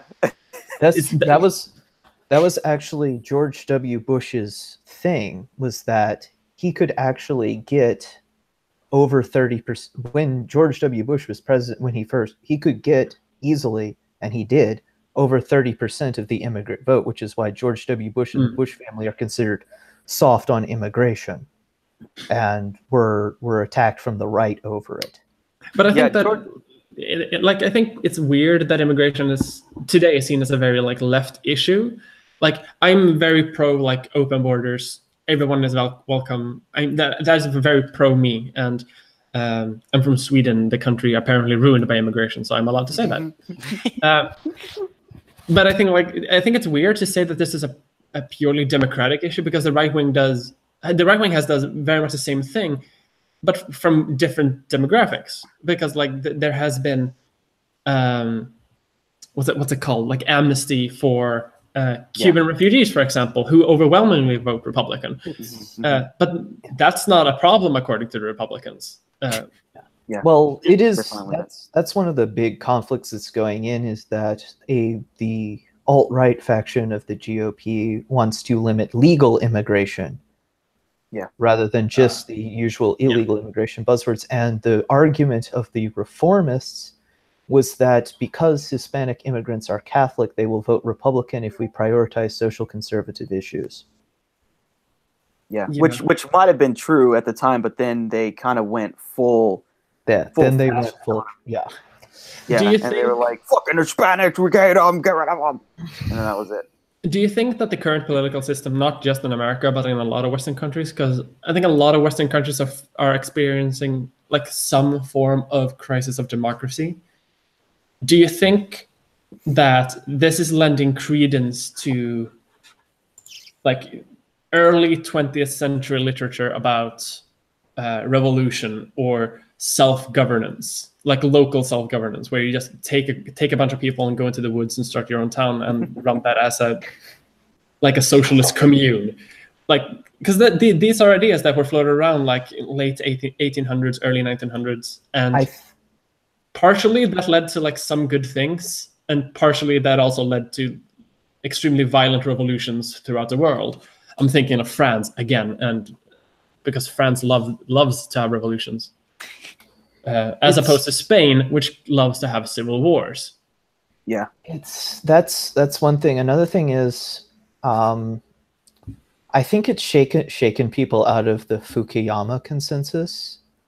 That so there was a neoconservative writer named Francis Fukuyama who, around 2000, argued that with the fall of the Soviet Union, there is no meaningful opposition to capitalist liberal democracy left in the world, except for a few holdouts, and so we will see a trend of increasing liberal democracy throughout the world. And can I add to that? And basically, what he said was that history was basically charting struggle. The whole concept of history was of ideological clash between two civilizations, and because liberal democracy had won, that's why he called it the end of history. There's no more history anymore. Everywhere is liberal democracy. Yeah. Okay. I've heard about this principle in different words. I think my professors used another thing to talk about it. That's like, okay, there is a point that, like, to the point that liberal democracies will like spread throughout the world because there is no real opposition to it. That hasn't gone too well. And the areas where we do have liberal democracies, they've kind of run rampant in a way that is not really good. I have an old book around here somewhere from like the 70s before that, which claimed that democracy is a rare flower that cannot bloom outside of Europe and the English-speaking world. Oof. But that's just that's very white man's burden. Yeah, it's a very strange history book. Because again, you mentioned early 20th century decisions. A lot of people, at least in the US and where I'm from, don't have access to that because the political discourse that you are taught and the political discourse in the common square, so to speak, is, who are these people? They don't matter. They're rubbish. Buses are communism. We're going to go protest them today. So yes, that's a thing that happened where I'm from. So, public transportation is unconstitutional. So, oh God, the bus is socialist. The metro is Stalin. I don't have a car anymore. I go public transportation. But it's very, Americans don't really name, except for outside of think tanks and when they bring on some guy in a suit, they don't really do the whole name drop thinkers thing. That's not, except for the founding fathers. The founding fathers are always name dropped. But unless you actively study history and politics or spend a lot of time in online discourse, you're not going to hear of the Austrian school people or Luxembourg or any of the others. Because it's just, there is the founding fathers, there was this guy named Marx who was wrong, and that's it. And also, there's a conservative thing, and we have it. We have this problem over here. It's not just the Republicans. It's a thing against experts. Michael Gove. He's been all over the place in government, but Michael Gove, who I think is our energy secretary at the moment, said that people are sick and tired of experts. And it's this conservative idea that the right wing are the mavericks who are challenging the establishment, who are full, that is thinkers. They're somehow, that is my high school experience. Yes. That somehow they are. They're not unqualified. They're revolutionary thinkers. I think okay. There, like historically, there is some credence to that, and I have to say that, like, there is something that if you are not part of the expert class, then whatever you say is dumb as hell. But it's important to say that, like, a lot of people who we today see as like incredibly important thinkers, even if they were wrong, they are seen as political outsiders for a long time, until such time as it becomes normalized enough to say, well, this is still important. Like, even if we don't agree with what's correct, it's still important. But that also means that they become experts, like, over time. So that is the thing. I also do want to say that, like, anti-intellectualism is not a thing exclusive to the right, because an anti-vaccination thing is a very strong thing on the left. God, yeah, I've got a fair few old ex-family friends who were very into the anti-vaccination thing, and but it's also like on the left currently there is a lot of like skepticism towards like science. And because we like well, all opinions might have credence to them, so we should listen to them out, which also means that we sometimes get like people who don't know what they're talking about, both when it comes to like biomedicine stuff, but also when it comes to philosophy and ideological discussions. Yeah. Which means that sometimes we hear things that like, well, socialism is when the government does stuff. But there are many leftists who genuinely believe that, and after, like, I think in 100 years that maybe that is what socialism will mean. But the right also has this where they do that, but they do it in a different way, because they do like rail against the establishment class. But the left does that too, it's just in a very different way. Yes, and there's. Sorry, no, I was going to say, the only reason I mentioned the conservatives in particular is that conservative thinkers seem to be doing it very openly and vocally. But sorry, you were saying something? Well, this is also in the U.S. there is the perennial, in some regions, creationism versus evolution in schools debate. And in Louisiana, because Louisiana must be terrible in every way, shape, or form, the deciding vote was science can't explain everything because I went to a witch doctor and he cured my headache. And so it was a bipartisan solution to allow creationism in schools from a guy who literally cited and he used the words witch doctor. Here's one thing that's never quite understood. I've understood about our two countries. So two examples. You've got America, in theory, separation of church and state, creationism in your school. You've got the UK. Our head of state is our head of church. Our national church has representatives in our legislature. Yet creationism in this country is banned in schools, and until very recently we had Charles Darwin on our money. How is it that the separated from church and state country is the one with all the creationism, and the one where we literally have a religious figure as theoretically at the head of our country is the one with a bit more sort of this, separation going on there? Well, several reasons, since I'm apparently in full rambling mode. That's fine. Go for it. Welcome to my streaming channel. Okay. This is only for rambling. Yeah.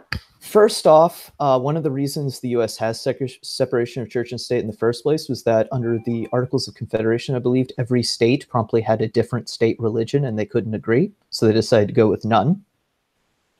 In several states, there are still laws on the books that are unenforceable, as when it is legally permissible to kill Quakers, for example. Because everyone hates Quakers. Mormons too. Mormons was a problem. There is... Yeah, we had the same thing here, like with the Danes. Fully understandable. The Puritans here, we had to get rid of them. Yeah. Second, there is there's an argument I've heard that because there was no official state religion of America, the religions engaged in competition with each other. And probably the most plausible is that America is largely, there is a large religious refugee element of factions that were considered too extreme for Puritan England and other areas that came over. That was kind of our fault. We kicked them out, and I'm really sorry because they banned Christmas, and those fuckers had to go. Yes. And also a large amount of the more mainline denominations do not practice young Earth creationism, but the ones that are common in certain American regions do. For example, I believe Catholics do not believe in young Earth creationism. The Orthodox Church does not believe in young Earth creationism, but a lot of American Calvinist and Baptist denominations, from what I recall, do. And so it's primarily, I think the only time I've seen it really come up outside of an American sphere is a few small groups in Australia and New Zealand. I think that partially has to do with, I'm going to tie this back to the question of democracy in a bit, but I think that question of religion, I think that is also one of the things that's uniquely American. Oh yeah. Because here in, like, not just Sweden, I think mostly in Europe, like, we do have like many different sects of Christianity, but in 99% of cases, you're either Protestant or you're Catholic. Those are the Christianities that exist here. And that's kind of easy to both maintain and also like keep separate from the political discourse. But when you have like 36 different Christian ideologies that all impact politics in a very different way, I think it kind of becomes modeled in a way that's kind of it becomes hard to separate religious values from political values. Yeah, and I think an important part here is like one of the biggest factions, one of the most powerful political factions is the right-wing evangelical movement in the United States. So that's really the difference. They voted, I think they said 87% of evangelicals voted, and the majority of them voted for Trump. And they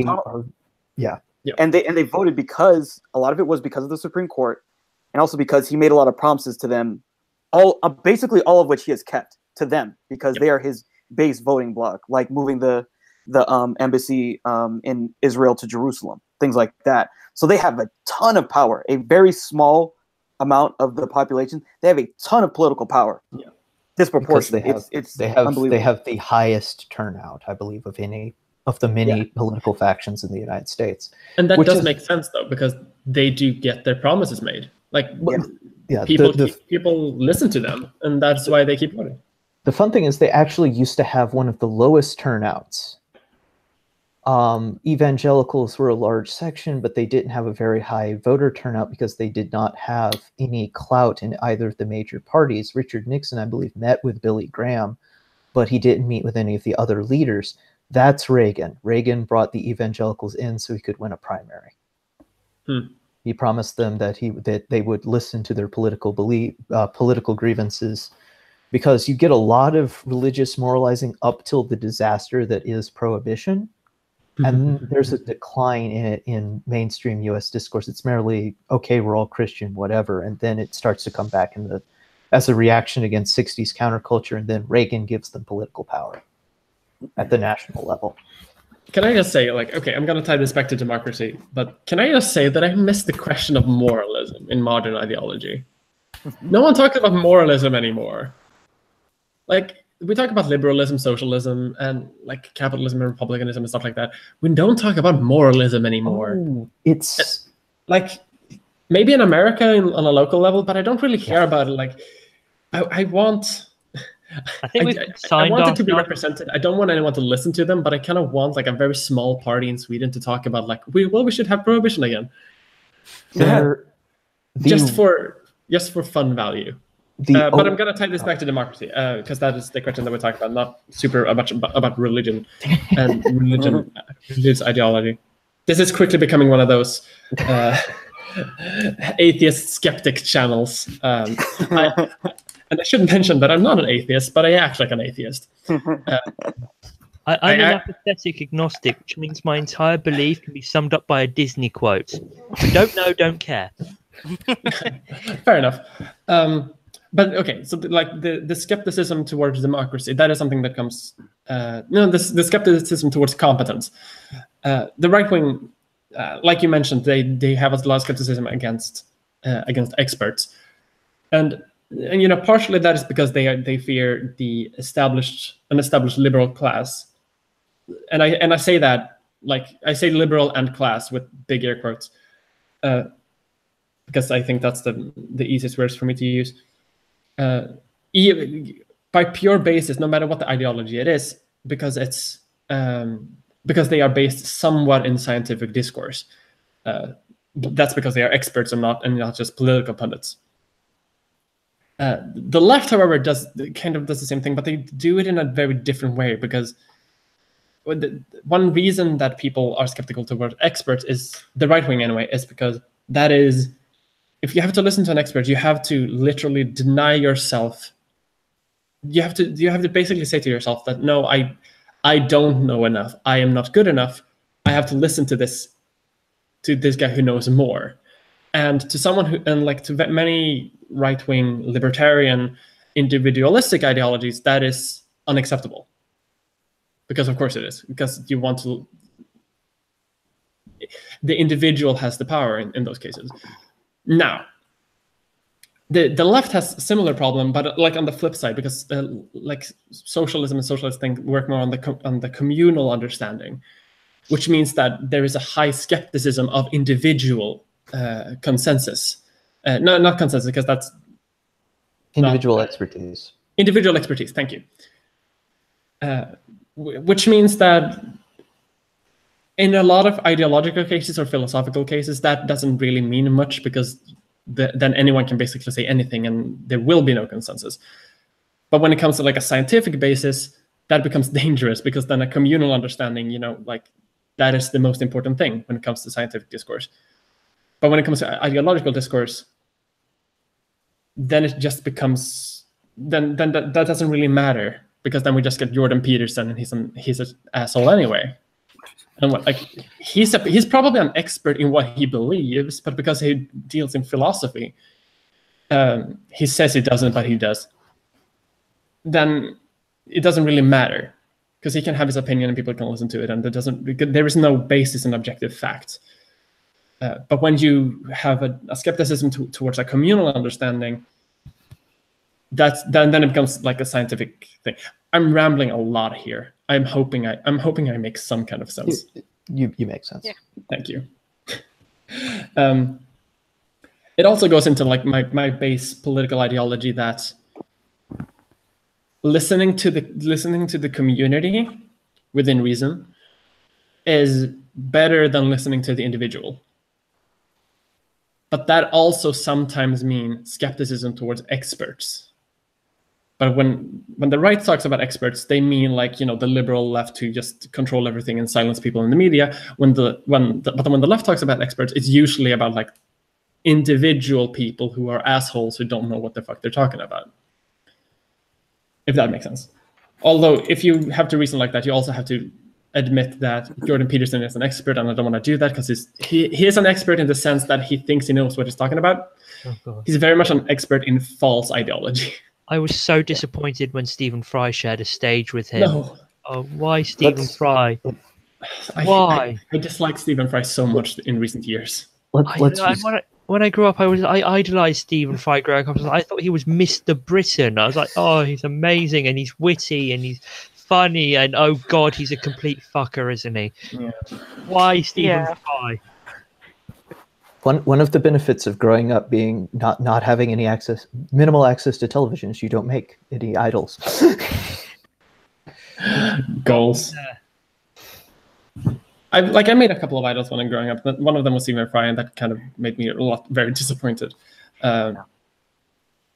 Ours were mostly generals or admirals because that was how we were raised. But Oh yeah, I have a lot of friends who are like that. Like when you study history, half of the course is like that. Well, at Was least that- you weren't really big into new atheism. That would have ended really poorly. Oh, I have a Because they- story for you.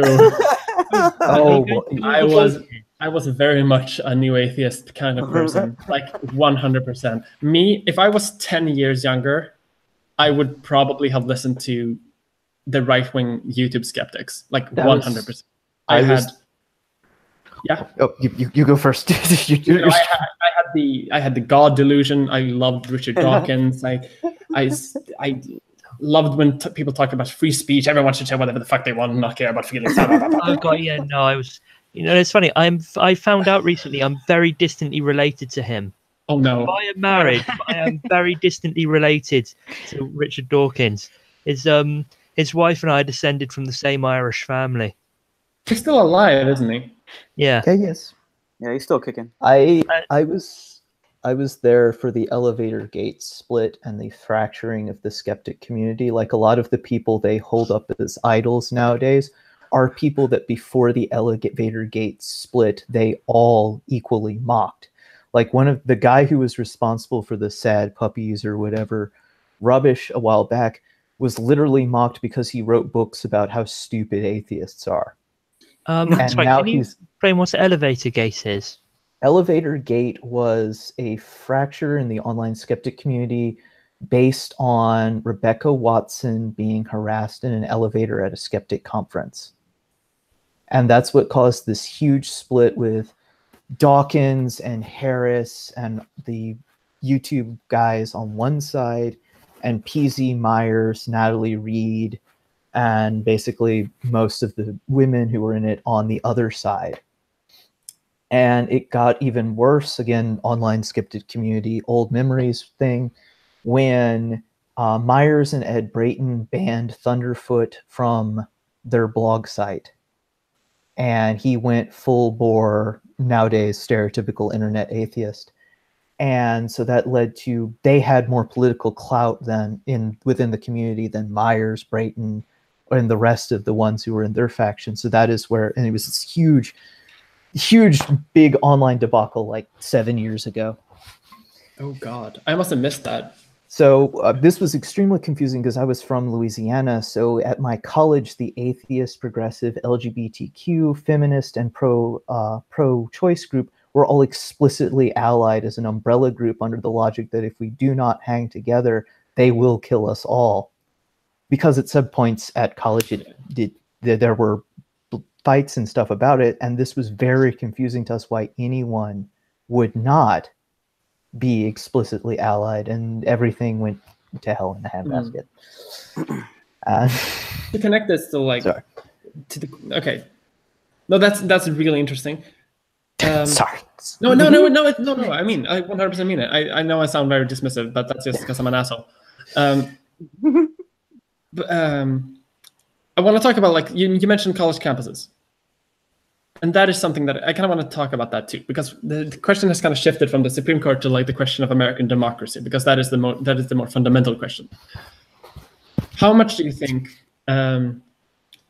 We've been streaming for a while, so I'm not going to stream for a ton more, but I'm going to stream for a bit more. How important do you think the question of like free speech on college campuses is?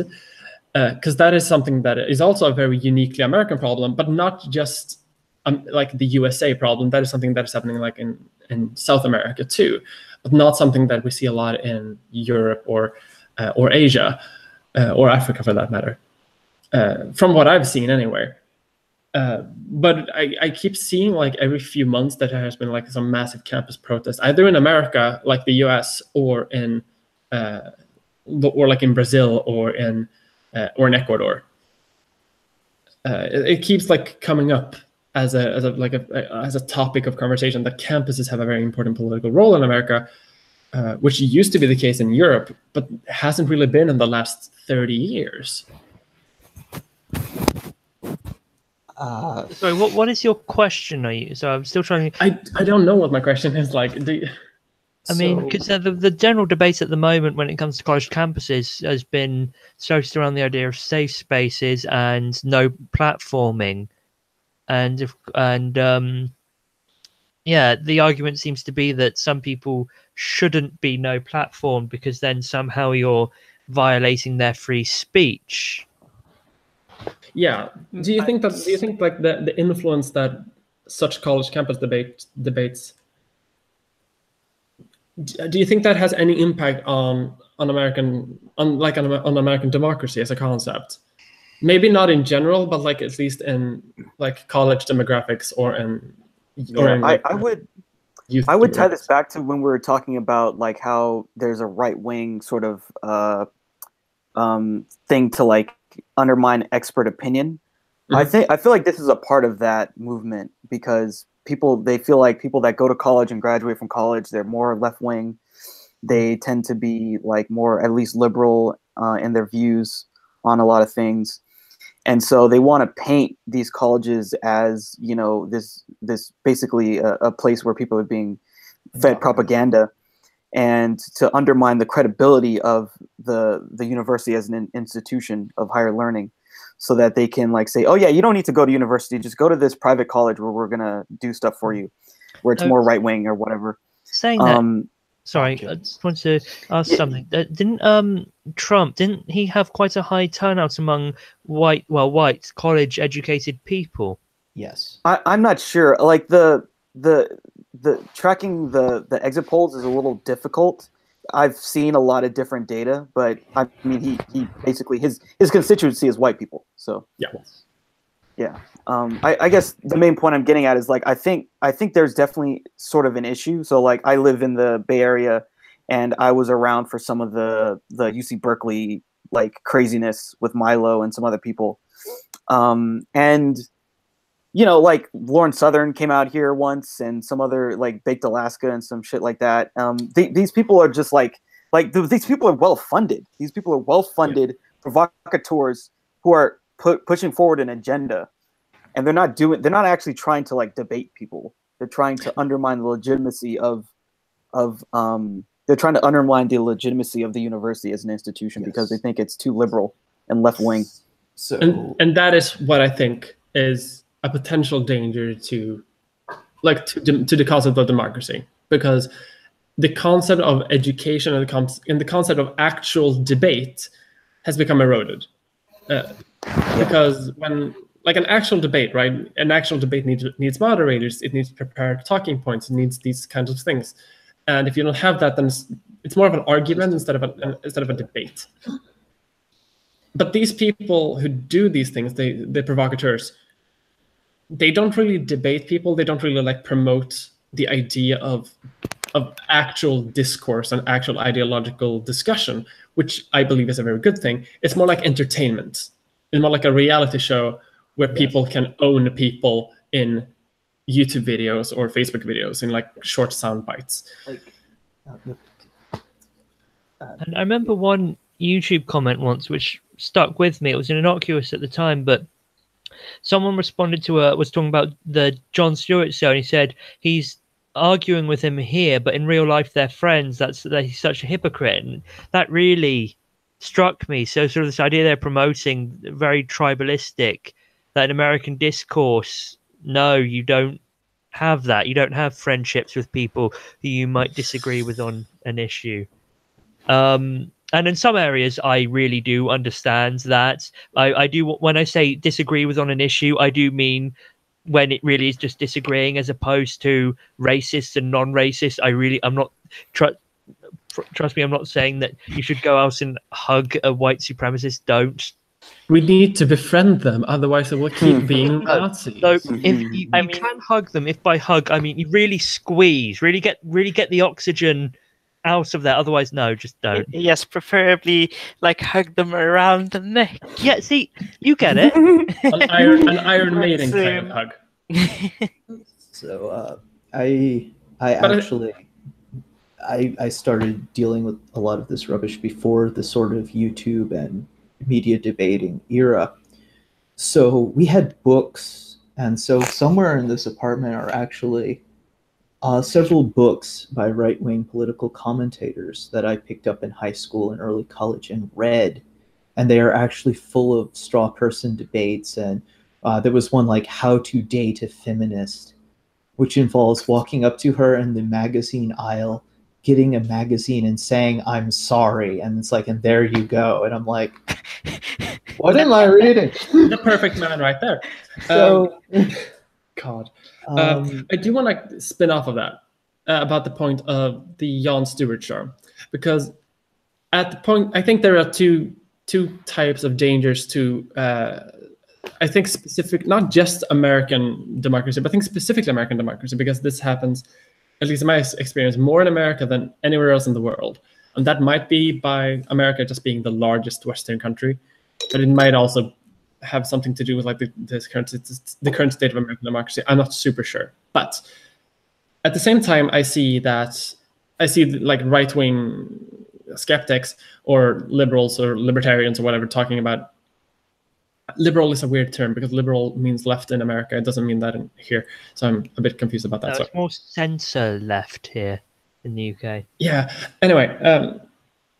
They do that as a form of entertainment. They do that as a form of like talking to their own demographic, their own people, and as an entertainment product that is funny to a lot of people. It's fun to watch,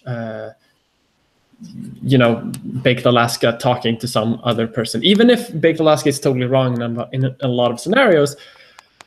It's fun for them to watch that. it's the And commercialization of discourse. Yes, exactly. And that is, I think, incredibly dangerous because discourse can be productive, it can be useful, but it becomes an entertainment project. However, and this is the point and this is an important thing that I kind of want to say, and I'm going to make a video about this someday because it's been in my list of things to do forever. The left does the exact same thing, but more efficient.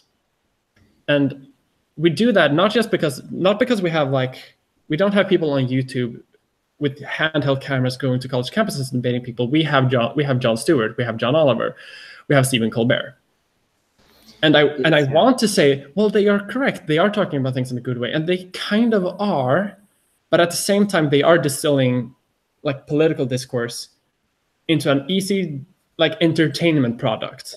And that is fun. That is very fun for us, but it's also like when John Oliver makes a video on Venezuela, that becomes like half of his audience actual argumentation point. When actually talking about Venezuela, they're just citing John Oliver, which is mostly correct on most of his issues, but sometimes not because it's an entertainment product. It's not a political discourse. That is, in fact, the Limbaugh excuse. So I grew up with Rush Limbaugh in the house every day, and with multiple Rush Limbaugh books that I read. And the excuse is if he says something extremely controversial by the scope of his listeners, he's an entertainer. He doesn't actually believe what he's saying. And it actually, in the 90s, it was actually very cultish. They would have places where they would actually have him on the radio in the restaurant as an advertising point of that restaurant. But it's heavily commercialized. Remember John Oliver, Jon Stewart, Stephen Colbert. They're making money. They're beholden to their boss. I would rub money. I don't have any money to rub it. We're all leftists. We're all poor anyway. I think I've got some coins I can do that with. I actually have a whole chest full of coins somewhere around here. Very precious Swedish coins. Yes, some of them are even outdated. Ah, fuck. So, they're making a lot of money, and they're saying things that will make you tune in because you're a profitable demographic. At his high point before a backlash, for example, Limbaugh had a $400 million contract. O'Reilly, before he was fired, was making, I think, $10 million a year. So they're going to sell you things that you want to hear in exchange for money, but also they are beholden to their superiors in the broadcasting corporation. Oh yeah, John Oliver makes a lot of things where he says oh well, I'm joking on the expense of HBO and Verizon or whoever owns HBO these days.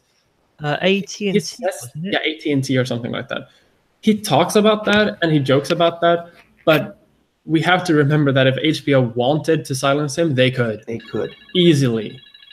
Like if he was actually critical about something, if he had a story about something super critical towards HBO, for example, I don't know if HBO are bad employers. I don't know, maybe they are. But if they were, and he wanted to make a story about it, like that's not going to get out there. That's not going to be something that he talks about, and even privately, I think. Yeah. The biggest kind of censorship in America is there's one rule: you cannot critique the advertisers. Period. Yeah. And that's something no one ever talks about. But in America, that's the golden rule: you cannot. That's what killed Glenn Beck. Yeah. Glenn Beck lost his advertisers, except for I think 2 companies who were still willing to advertise on his show, and that's why he was fired. And that he is went too far. I think I'm going to go into the final point. I think I'm going to stream for maybe 10, 15 more minutes because we've been going on for 2 hours. There was a Swedish debater, a left-wing writer, who recently said that democracy and politics doesn't really matter anymore because most of the things that dictate day-to-day life is run by the market, is run by large corporations, and run by companies. Even to the point of the way we talk about politics, because the newspaper sites that we own, they are beholden to their marketers because they can't support themselves anymore. Even online pages, online news sources. All media channels are dependent on advertising. Pretty much, like some of the most like fundamental institutions when it comes to talking about democracy and when it comes to talking about politics is dependent on capitalist forces, and therefore it's incredibly hard to talk about those things, to be critical about those things, because the system can't really support it.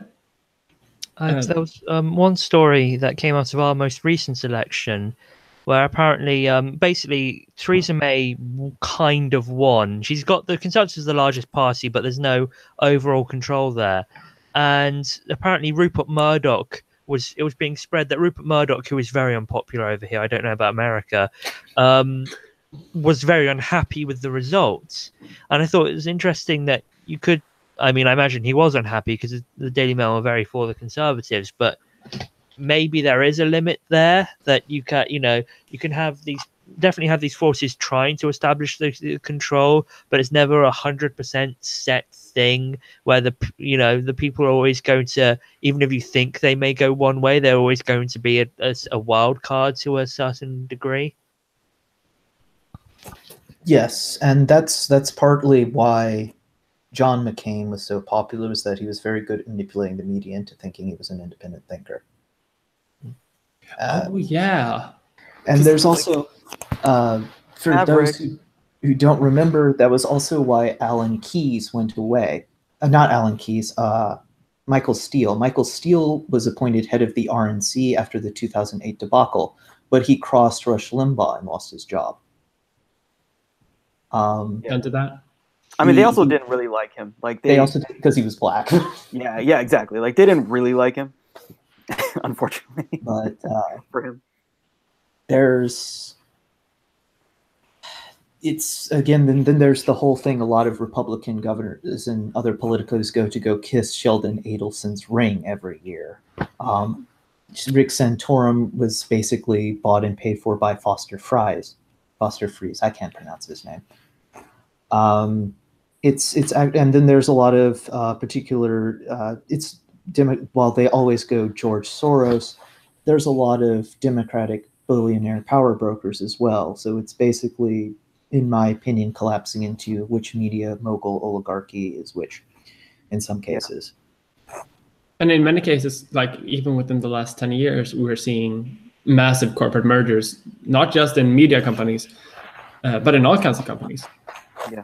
In the UK, the two of the biggest supermarket chains are merging at the moment. Undergoing potential merger at Sainsbury's and Asda, and there's talks about that because I think their judge ruled out how many towns they'd be in competition, and where they'd need to maybe close some stores because otherwise they'd own too much of the market. And yeah, that is the thing that I kind of like for example, like in America, I know that like a lot of telecom companies they're not competing, which means that like there's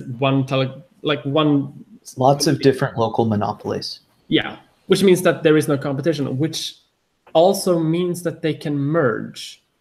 Yes. Because they don't compete anyway. So, like, the market has too much control. And I don't think it's a way to combat that. The U.S.'s antitrust, etc. legislation hasn't really been updated since the Great Depression. Yeah, And, I mean, it's actually been undermined. Like, that was a big movement during the the conservative judicial era of the 80s, the peak neoliberal era of the 80s to 2000s was like they purposely undermined the concept of antitrust and basically making the case that these big companies were good. And that's why you haven't seen, like people go after any of these companies. Like, I mean, just all the Verizon, AT&T. Because back in the day, AT&T was broken up for being a monopoly, and it's almost it's basically in the past. Then it took 20 years to reemerge itself. Standard Oil was broken up for being a monopoly. Exxon has reacquired all of it over the past 50-something years. And like, this is why I'm kind of hopeful about the European Union, because the European Union has gone after big companies a lot of the time. Not broken up companies yet, because I don't think they can do that. But they are doing like what they can to like enforce the laws that the countries already have, and I think that is a good thing. But at the same time, corporations are getting incredibly powerful, and connecting back to the Supreme Court, now that corporations can donate how much money they want. Citizens United. Yes. Yeah. There was even an issue where basically people were using corporations to funnel money from overseas as well. And I forget, something just happened with that where the Supreme Court sort of had to have a not a ruling on it explicitly, but they kind of had to say whether or not that was legal or not, because that's supposed to be illegal. But there's I forget what, the FCC or something like that oversees how money is spent. Guess what? It's majority Republican, and the Republicans said, okay, where's the money being spent? And they said, oh, it's being spent on Republicans, therefore it's fine. So our Citizens United completely corrupted our political system. This is also, with all the judges being selected by the Federalist Society views all the disordered regulatory boards that we already have in place as being unconstitutional.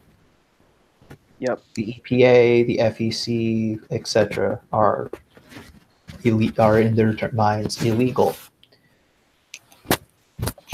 Yeah, they have a very radical judicial philosophy.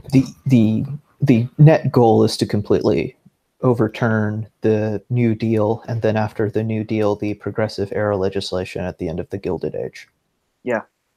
And they're getting there. I mean, in the last decade, they overturned the parts of the Voting Rights Act because they said, oh, well, we're over it. We don't really need it anymore. And immediately, Republicans started viewing voter suppression. Immediately. Some more blatant than others, but the ones that are, like, there was a case in North Carolina where they said that they overturned it because they overturned it because it was so blatant. Like you guys found data on how Black people voted, and then you discriminated against them. That is illegal. It's blatantly illegal. Yeah. I'm gonna cut the conversation short here, I think. Yes, 2 hours short. 2 hours short, yeah. It's a short video for today,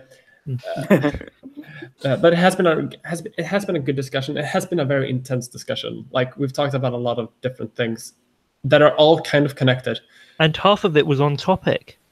Yeah, half of it was on topic. That's actually more than good for one of my videos, which is, I'm really happy about that. Conclusions to this is, I guess, that everything sucks. Yes. Everything in the political system sucks. The political system itself is being undermined by the market, so it can suck even more. And the people who are in charge of fixing the system are making it suck even more also. So, yeah, that.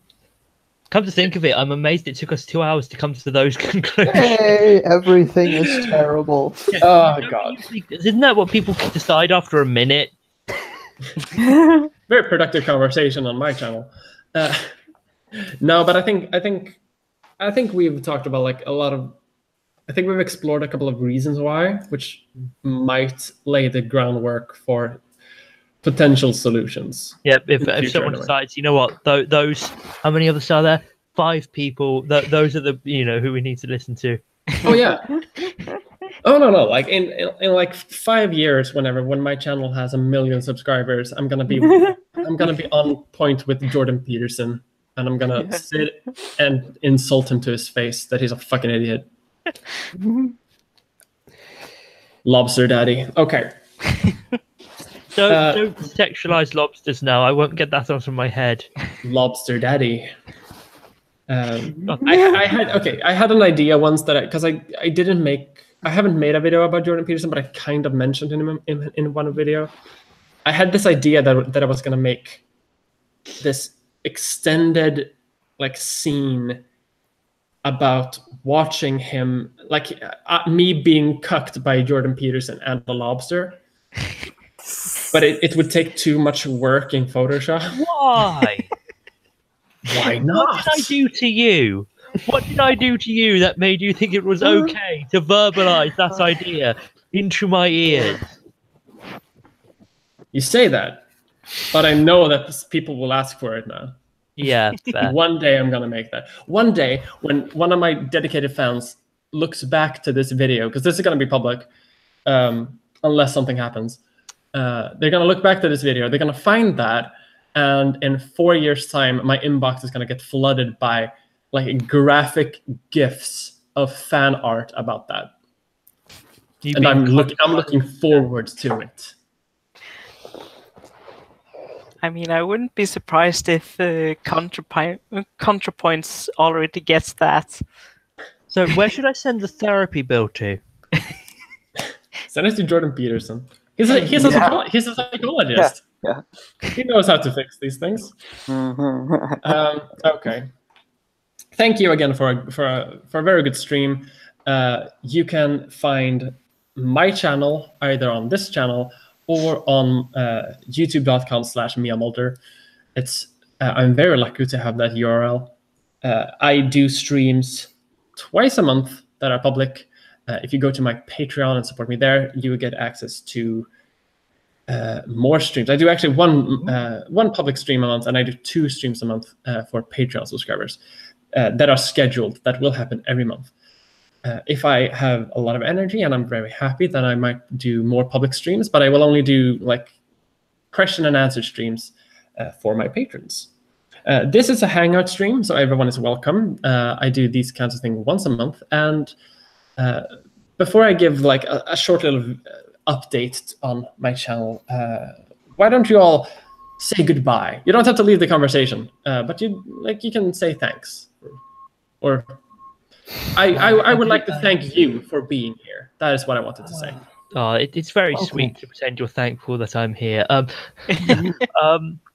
So yeah, thank you for having me and listening to my voice for 2 hours without throwing up. That is appreciated. So yeah, thank you. Have a good night. Thank you. It was nice being on here. I mean, I've missed pretty much every single stream so far.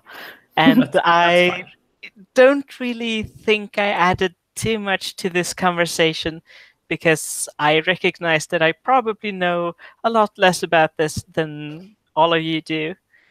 But I still found it really interesting to just sit and listen. Well, that's good. Like you don't feel like super pressured to make like deep analytical points, because we also talked about Lobster Daddy for the last couple of minutes. So yeah. If we can talk about Lobster Daddy, we can talk about anything. Plus, going off tangents is what we do. Stop saying that. Thank you for being here, Lobster Daddy. Oh, you betch. All right, I guess I'll say goodbye. Yeah, I'm really thankful to see that like so many more people are like joining your streams and stuff. Like, Yeah.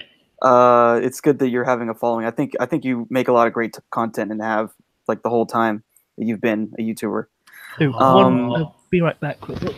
And if anyone wants to check out my channel to see like the debate that we had with those 2 right-wingers, which is very interesting, you can just find my channel. It's Philosopher King.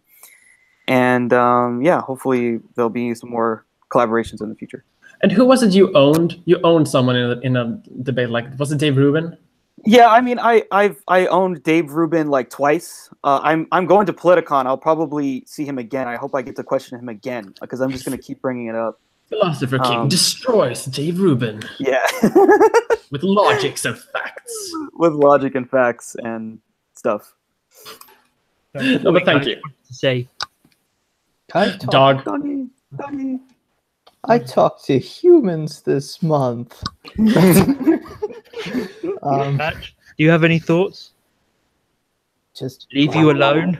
I'm the internet rando who just randomly showed up and started prattling on like a lunatic, but God, I talk too much. Anyway. Oh, you don't talk too much. You were a very welcome guest to my stream. You're very knowledgeable and handsome. I wouldn't go that far. Okay, before this becomes a dating show. Going to go hunt ducks or something. People laugh at my jacket. It's waterproof, snowproof, and very, very warm. It's so practical. Laugh all you want. All right, that's all I have to say. Goodbye. You have a good jacket and you are handsome. Okay.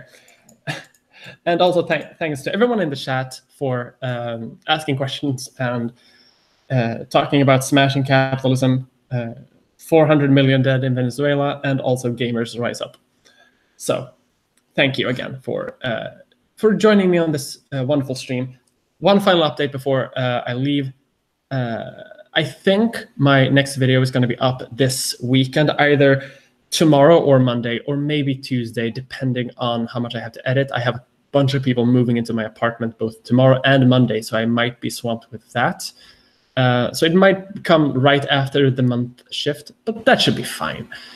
And the topic then is about Sweden and its relationship with the world, and why so many racists love to point to Sweden for some reason. And that's going to be a fun video, but that is coming at a later date. For now, this video is over, and I want to thank everyone for watching in, tuning in, and listening to a 2-hour-long discussion about the flaws of democracy. Bye!